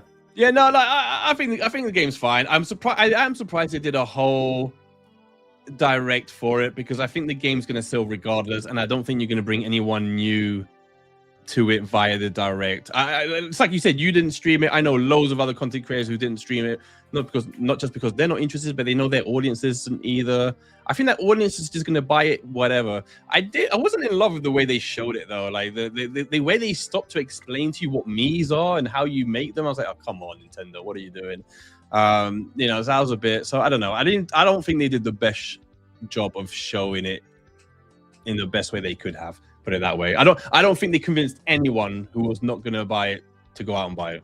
Yeah, well, I mean, they didn't convince me. I mean, the game is what I thought it was. Yeah, and that's fine. It's just not for me. Yeah, I'll buy it. I might even stream it. Good. I hope you enjoy it. I hope you have a wonderful, fantastic time. You might see me the next day. Oh, I sold it. You sold it? Okay. I bought it. I sold it. It's on my giveaway on my channel. It was fun for 2 hours, and then that was it for me. Again, I am not trying to slight it. If you like it, like I said, I think it's probably a really good game actually. But it's just not for me. Yeah, no. I don't even. Nah, I don't even know if I thought it necessarily. I don't really remember that much about it. I think I'd rather play NBA Jam from Dreamcast for 30 hours than Tomodachi Life for 30 hours. Well, I don't know about the Dreamcast version, but I'd play the Super Nintendo NBA Jam for 30 hours. I'd play that version. Absolutely. Yeah. I don't even know. I'm not even sure if Dreamcast NBA Jam was on Dreamcast, but I know there was an NBA Jam that came out around that time. Oh, is it? Oh, yeah, NBA Jam was the best. Oh my god, NBA Jam was the jam. Oh my god, yeah, man. That was the best sports game ever. Oh, yeah, I had it on the Super Nintendo. Did you ever play Super Tennis on the Super Nintendo? No. Oh, it was like the first great. I think it's on the NSO. It's the first great tennis game. It's so even now it's so addictive, and it's. Oh, I like playing tennis games. Oh, too, yeah. That's why I'm hopeful. Well, I tell you something. Everyone seems very excited about this tennis, the Mario Tennis, and I feel like I was the only one that when I saw it, I was still a bit like, oh, I don't know if it looks like. If I'm gonna rank like all the Nintendo titles we know about for this year, Tomodachi Life is at the bottom for me. Yeah. And again, for like the 6th time, I'm not saying it's bad. It's just not for me at all. Not for me at all. Mario Tennis Fever might be right above Tomodachi Life. Oh, damn. Okay. I would definitely prefer Mario Tennis Fever over Tomodachi Life. Only just. No, I think I would probably like it a lot more. I don't know if I would like it so much more that I would buy it though. Yeah, I mean, the thing is, I think honestly, the thing about Mario Tennis Fever is that it is like it's a Switch 2 sports title, and so if I have people over, it's like, oh, we've played Smash, we've played Mario Kart. Do I have anything else that's like a really fun like multiplayer game? And I'm like, oh well, I got this really awesome tennis game, right? Like, so yeah, tennis is fun, you know, like so. I think that would actually be a pretty good idea, and I'm assuming there's a 4-player version, like 2v2. Yeah, it has to be. There is, and you had like 4 pairs of Joy-Cons. Yeah, that would actually be pretty wild. That online would be awesome. Yeah. They probably will do something with the camera with it as well. I'm sure. I'm actually thinking about. I wonder if I would Rhythm. I wonder how expensive is Rhythm Heaven.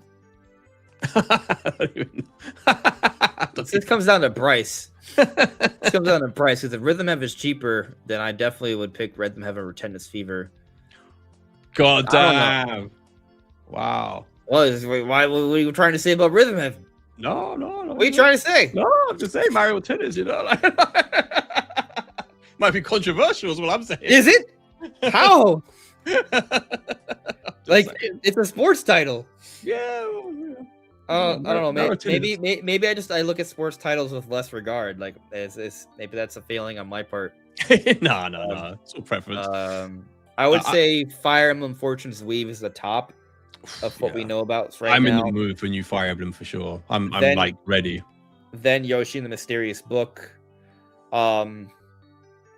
You know, I'm not sure about Pokopia. Pokopia might actually be in between Tennis Fever and Tomodachi Life, but it also could be right under Yoshi. I think I need to learn a little bit more about that game before I make a solid decision. Because I think the story and Pokemon lore stuff make me curious, and it seems a little bit more adventurous than Tomodachi Life. And so the adventure element makes it more. The Pokemon lore stuff and the adventure element make it seem a little bit more fitting to my personality and taste for games. So that's I need to learn more about that one. It's right now it's in limbo. So see, you know what we don't do enough in the YouTube world, man. Like I never see it happen, but we should way more often come together and do like co-streams of like Mario Tennis, Mario Party. They're 12 play. We can literally get 12 of us content creators and do a Mario Party co-stream with 12 of us. It would be unbelievable, and we can have a prize at the end, and whichever content creator wins it gives it away to their audience. Man, like there's not enough of that happening. There's not enough collaborations in that sense happening. Right, I for sure agree. But I just want to point out something that goes back to the whole allure of this partner showcase. So I feel like I gave you guys a decent understanding of my feelings on how I rank different Nintendo games so far. Fire Emblem Fortune's Weave is my most anticipated known Nintendo title that's coming out this year. I would put it The Adventures of Elliot, Resident Evil 9 Requiem, and the Dustbloods above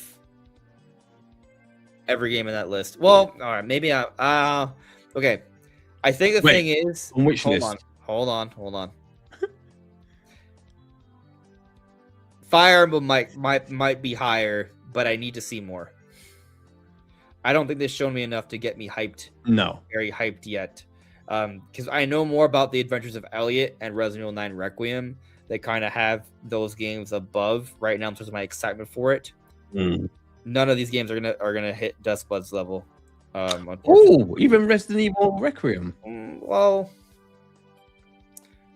is from Software. It's just I know. But are you not nervous about the PvP? How does that make you feel about it? It's a valid concern that you're probably right. I probably should either way. Wait, I don't know. I just think it looks awesome, and I know I love From Software games, so I'm like, I'm gonna love this. I do love the way it looks. It does look incredible. Yeah, and it's just I mean, there's the other thing is, like, I don't want to slight the Resident Evil games because they're all amazing, but I haven't felt the high since I got with Resident Evil 4 back on GameCube.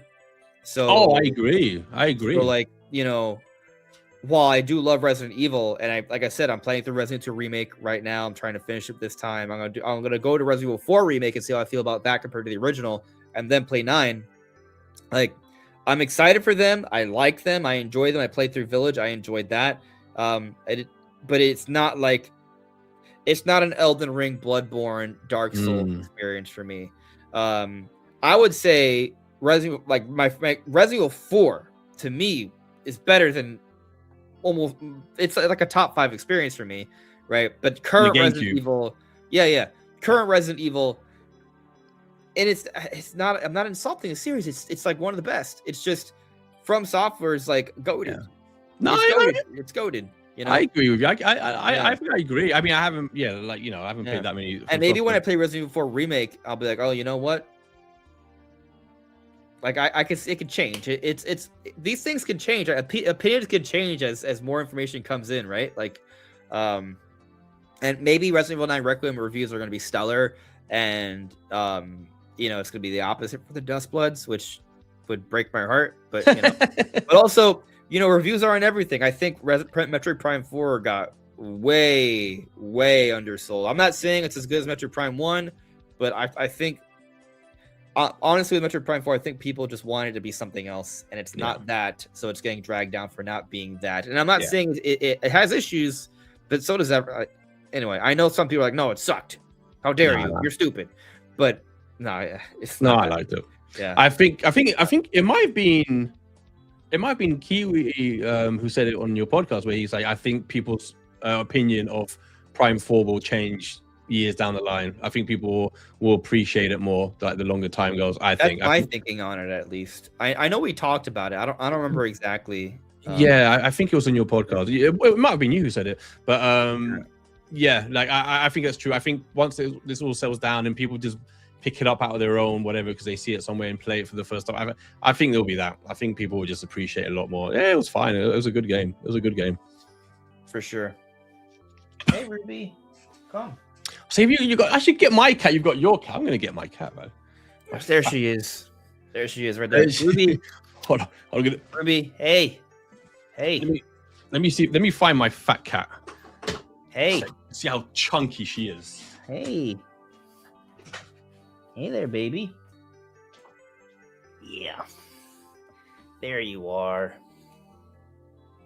How are you doing?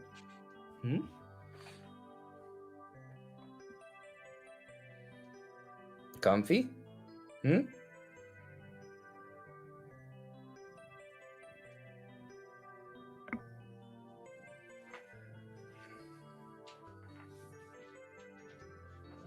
there she is.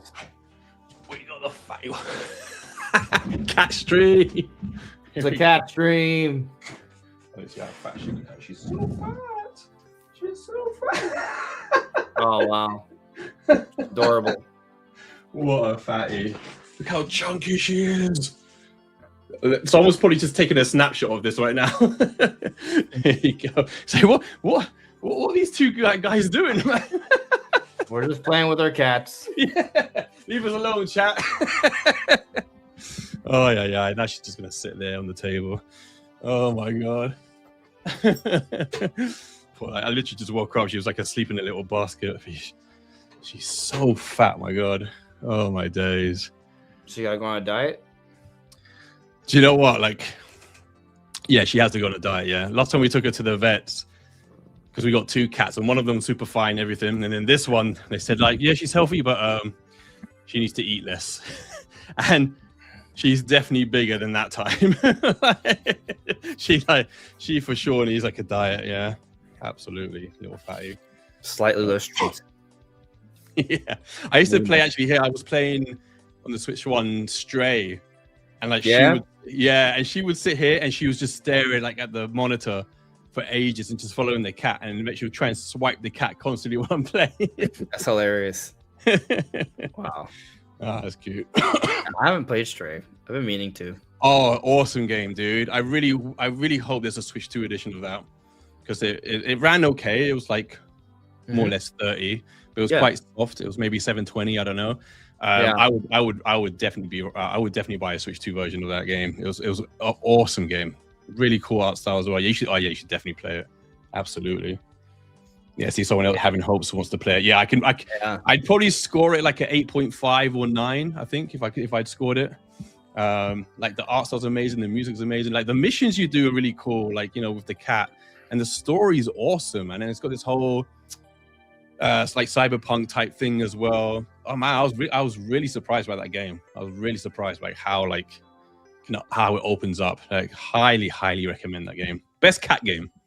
There's no competition. I don't know. I think it's most known. There's a few others, but yeah. I think. Yeah. Yeah, man. I feel like we've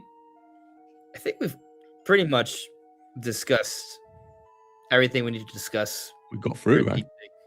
We got through it, and we dissed Tomodachi on the way. World Best Cat Game. Oh, that's a good choice. Oh, that is actually a very interesting point. Even I can argue with that. I'll raise you Bowser's Fury. Oh yeah, Yeah, Bowser's giant Fury cat. has actual cats. Yep.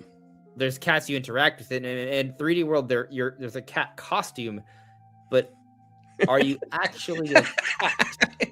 You're just a weirdo in a cat suit. I don't think there's normal cats in 3D World, but there are cats in Bowser's Fury. Yeah, no, that's If I'm true. not That's true. mistaken.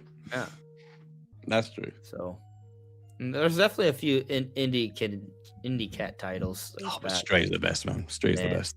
I wonder if there's any good like Aslan from the Lion, the Witch, and the Wardrobe games. Because you know there's some good Narnia games. Why aren't there any good? You know how there are some good Lord of the Rings games. Why aren't there any good Narnia games? Oh my, that would be awesome. And two, like I've wanted for so long to what are those two Lord of the Ring games that came out like on PS4?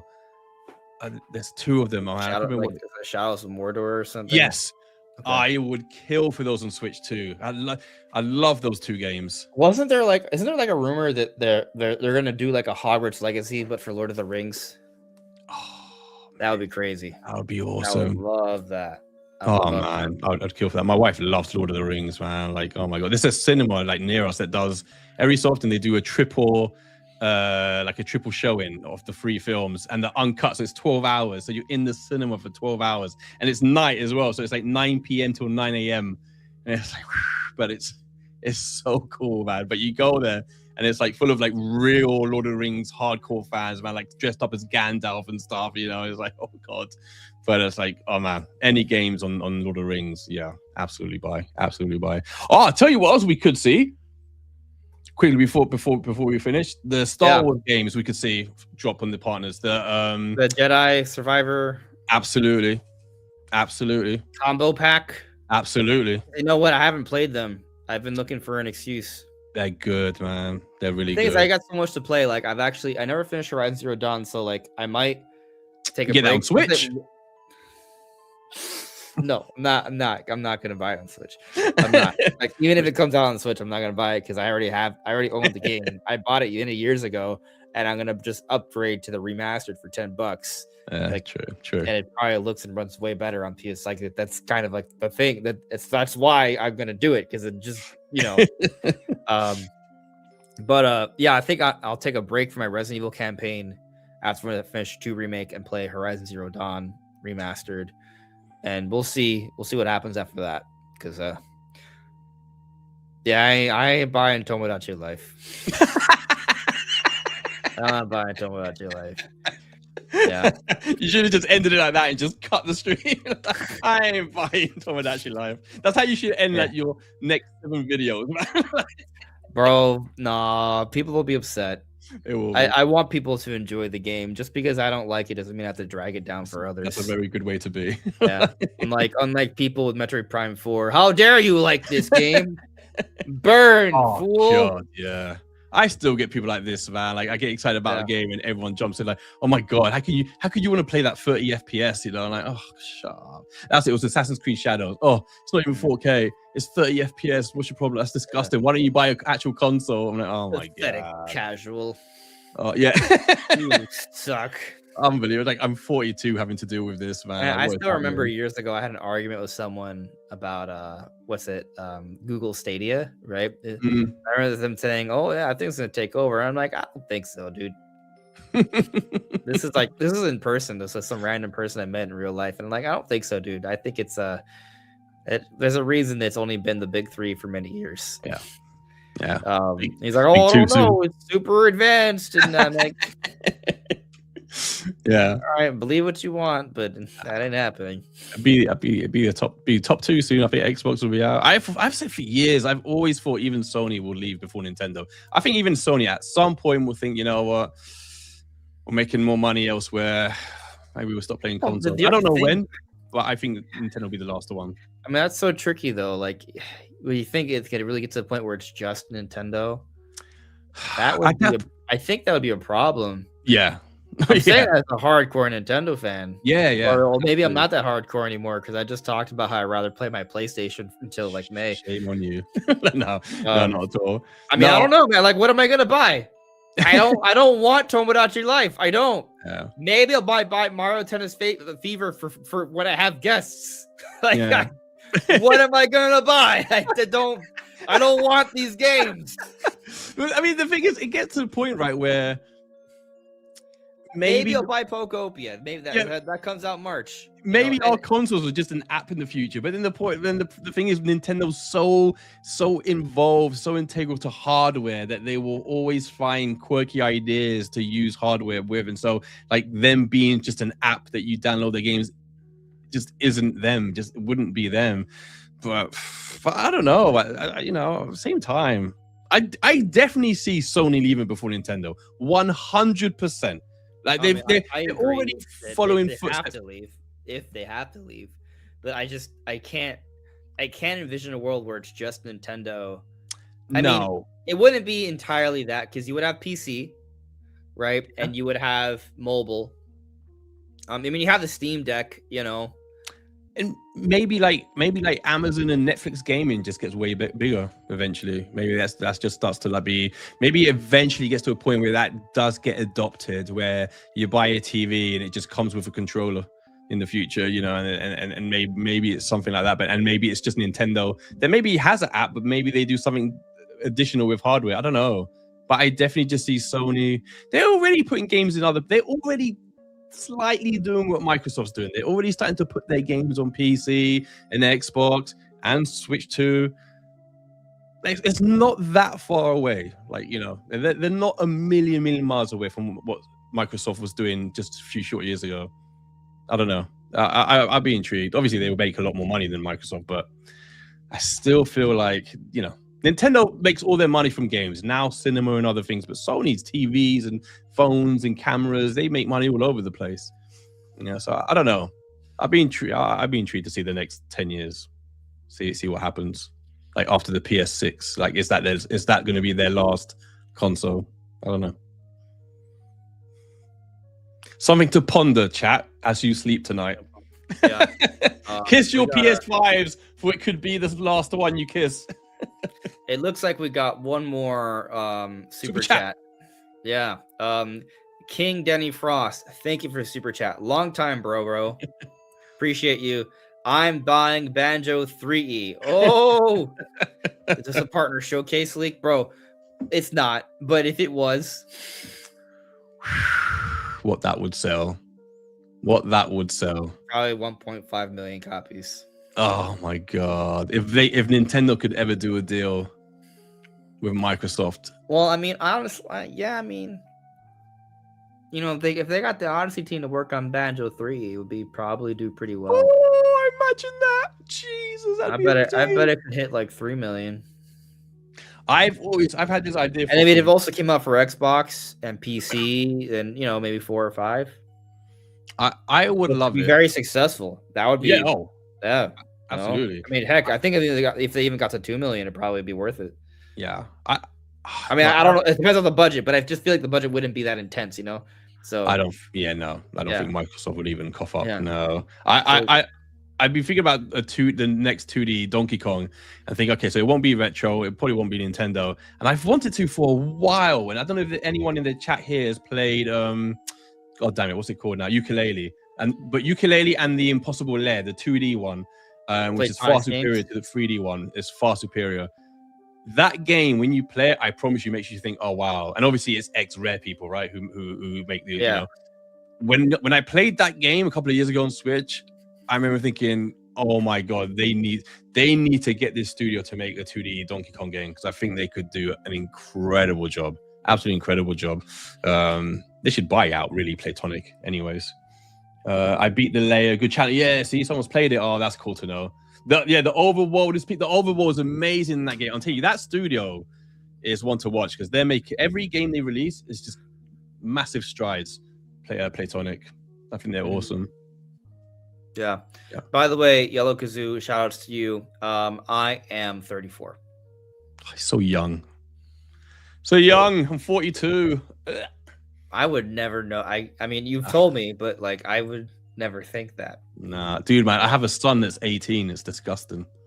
That's insane. It's the worst thing ever, man. He's got a girlfriend. He's had a girlfriend for like a year and a half. he mentioned something about marrying the other day, and I said to him, I said, if you dare make me a granddad at 42, I'll kill you. You know, like just no, it cannot happen. We get married and just not and wait a couple of years. That's what's gonna happen. That's when I quit my YouTube for life. It's like, no, I can't be like a 44 with a kid, high-fiving with like Mario gloves on, and like, it can't happen. Why not? I don't know. Why not? I don't know. I think a lot of that perspective is born from games not being as mainstream, you know, when we were growing up. Yeah, I agree. Right. True. So it's not like you have, you know, when we were growing up, you didn't have people that were 40 like talking about video games. Yeah, I've always said that. That's 100% true. Yeah, it's different. Like I don't know when I'm gonna stop. I don't see why I would. No, I probably don't. My wife is like a few years younger than me, but she's you know, she's got like a serious job, like she's in finance and stuff. But in her time where she's got like a TikTok channel and she does like art and she's like well into like, you know, like gaming as well. So yeah, she's kind of the same as me. I think you're right. Yeah, like my parents were super serious, you know, they didn't even wear like I don't know, like the idea of my parents wearing like a Marvel t-shirt or something is like so alien, like it just wouldn't happen. I think it's different now. For sure. Yeah, I mean, you know, it's interesting. Like we look at like a lot of Nintendo executives and directs, like they can be in these presents, right? And they'll be like 60, 65 years old. So you know, no, that's true. That's true. I think maybe I'll be like Miyamoto, I'll be like 72 wearing Pikmin t-shirts. Why not? Maybe. Why not? Free spirit. Yeah. Anyway, let's end the poll. Got 67 votes, looks like. All right, so of the 67 votes we got, where I asked, "Are you going to buy Tomodachi Life?" Give me a prediction without looking at the chat. What do you? Yes or no, wasn't it? Yes or no? Huh? It was just yes or no. The options. Yes, just yes or no. Very simple. Percentage? Oh man. Life? Well, first off, tell me this: what do you think won? No. No won. Right. That is correct. Yeah. Again, I don't think it's a reflection of the game's sales potential. I think it's a reflection of my audience. Right? I think 72% said they won't buy it. Cheater. Was it 72? I swear to God, I'm not looking. I swear. You were very close. 73%. 73%. God damn. Yeah. God damn. That's harsh. Poor I mean, it. You know, that's just is what it is. I will laugh when it sells 10 million. Nah, bro, it's probably gonna sell more than 10 million. Yeah, the game's gonna sell ridiculous numbers. Yeah. Oh well, we'll see. Yeah, we'll see. It won't touch Animal Crossing, obviously. Animal Crossing's that's the big one. When that comes out, and if the rumors are true that it's gonna have, you know, like I don't know, like buildings and like vehicles and all kinds of mad stuff, which is what I think they need to do. Animal Crossing. Yeah, there's like all these crazy rumors. I like Animal Crossing. Like I buy them. I just usually don't play them for more than like same, because I remember hours. I agree. I had it on the game. I remember on the GameCube, I played it for months. Like I got so addicted to it. But then you also had way more time back then. Oh yeah, that's true. But then I feel like every every other sequel that came out, it just never expanded as much as I thought it should have. It's always kind of remained, you know, very similar. They barely added anything, and I thought it should have had way bigger jumps by now. And so, if the rumors are true that they're going to actually really add a lot of things, that will get me really excited. I think that's what it's missing. Just like a lot more. Like I think there wasn't something about multiplayer games in it or something. I gotta remember, but it seemed like a lot more expansive. And I've talked about it before, but what I would love to see is for them to add like a detective system into the game, where like, you know, like the townsfolk like, oh, someone stole my couch. Oh. And so you go around talking to the villagers, getting clues, and then, you know, so it's like a detective job. That would be amazing. Detective, and that's one way to earn bells in the game. Yeah, I'm telling you, if you do something like that. Oh man, I'm telling you. By the way, I actually really like Stardew Valley. But I also didn't finish Stardew Valley, but I did enjoy the dungeon stuff. Like I got into that. I don't know. So basically what I'm saying is in order for me to like Animal Crossing and other games like this more, you need to incorporate elements that are not them. No, but I You need agree. to I add agree. other stuff. I agree, Although though. I think that would fit really well because it's still kind of like, it's just giving you more reason to talk to the villagers, interact with them, and get a better feel of the world and the characters. I agree, man. I feel similar. Like I always buy them, and then like you, I play them for like a month, and then I stop playing them, and because I'm always disappointed with how little it's progressed. But I know I'll buy the next one. I know I will, and I just hope they've done stuff to it though. So we'll see. We'll see. Well, sometimes what happens is I fall off, and then there's like a whole bunch of weeds, and I'm like, I ain't cleaning that up. Yeah. There's always that funny thing was like you ignore a neighbor because they're so boring. And then eventually you run into them one day and they're like, I'm thinking about moving. I don't have a lot of friends. And you're like, no, please stay, please stay. It's always that. And you know what? The other thing is that certain things happen at certain times of day, but I can only play at certain times of day. So like, of course. I think there's like if I remember saying, there was like, they have like, what is the radishes or something? It's like the equivalent of like a stock market in the game. I think so. There's only certain days you can take advantage of it. Yes. Or it was onions. I think it was onions. Yeah. Like I would never fire the game up at the right times. Yeah. And so like things like that, I'm not the person. And then you have to wait again. Yeah. Yeah. I'm not the person that's going to play the game like, every day. Because if you only play a certain amount of time, a certain amount of day, the thing is there's like certain fish, for example, you can only catch on certain times of day and certain times of the year even. Right. So I like the idea of collecting the fish and seeing the aquarium. I enjoy that. Yeah, but I love that. I think it's just the schedule that you have to adhere to. That does.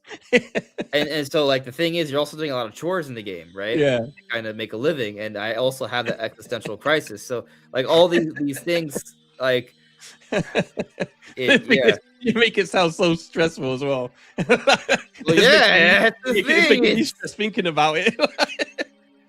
But yeah, no, I get what you're saying. You're absolutely right. You're absolutely right. Like if you can't maintain a certain pattern of play, like you do miss stuff, and you have to wait then like a long time to be able to get it again. You brought up another good point. I think what I like is I like seeing a development and a progression, a discovery, and these games are more about, hey, just relax, have a good time. Yeah. And so like I want things to happen. Yeah. I want some action. Because I bought it for my wife and she started fishing, and I think she probably, I don't know, did something to the house, and then she looked at me, she's like, what do I do now? I said, just go home, go to bed, and tomorrow something else will happen. She's like, that's it. I'm like, yeah, kind of, like look for some fossils or something. She's like she completely missed the point of it. She's like, the thing is, I understand her perspective. You're like, okay, like you're just living life on this virtual world. Like that's it. That's it. Yeah, she did not understand why people really like it. To her, it was like, gone. But nah, I like it. Yeah, I'll buy the next Animal Crossing. We should discuss like our feelings on next time. We'll both buy it. And see what we think about it. I'd be like, this sucks. Yeah. I wish I never bought this crap. No, I won't be that. I'll like it. Like when I'm playing Animal Crossing, like, oh, this feels nice. Like I do feel that. It's just when I'm done, I'm not like, oh, I need to go back. Yeah.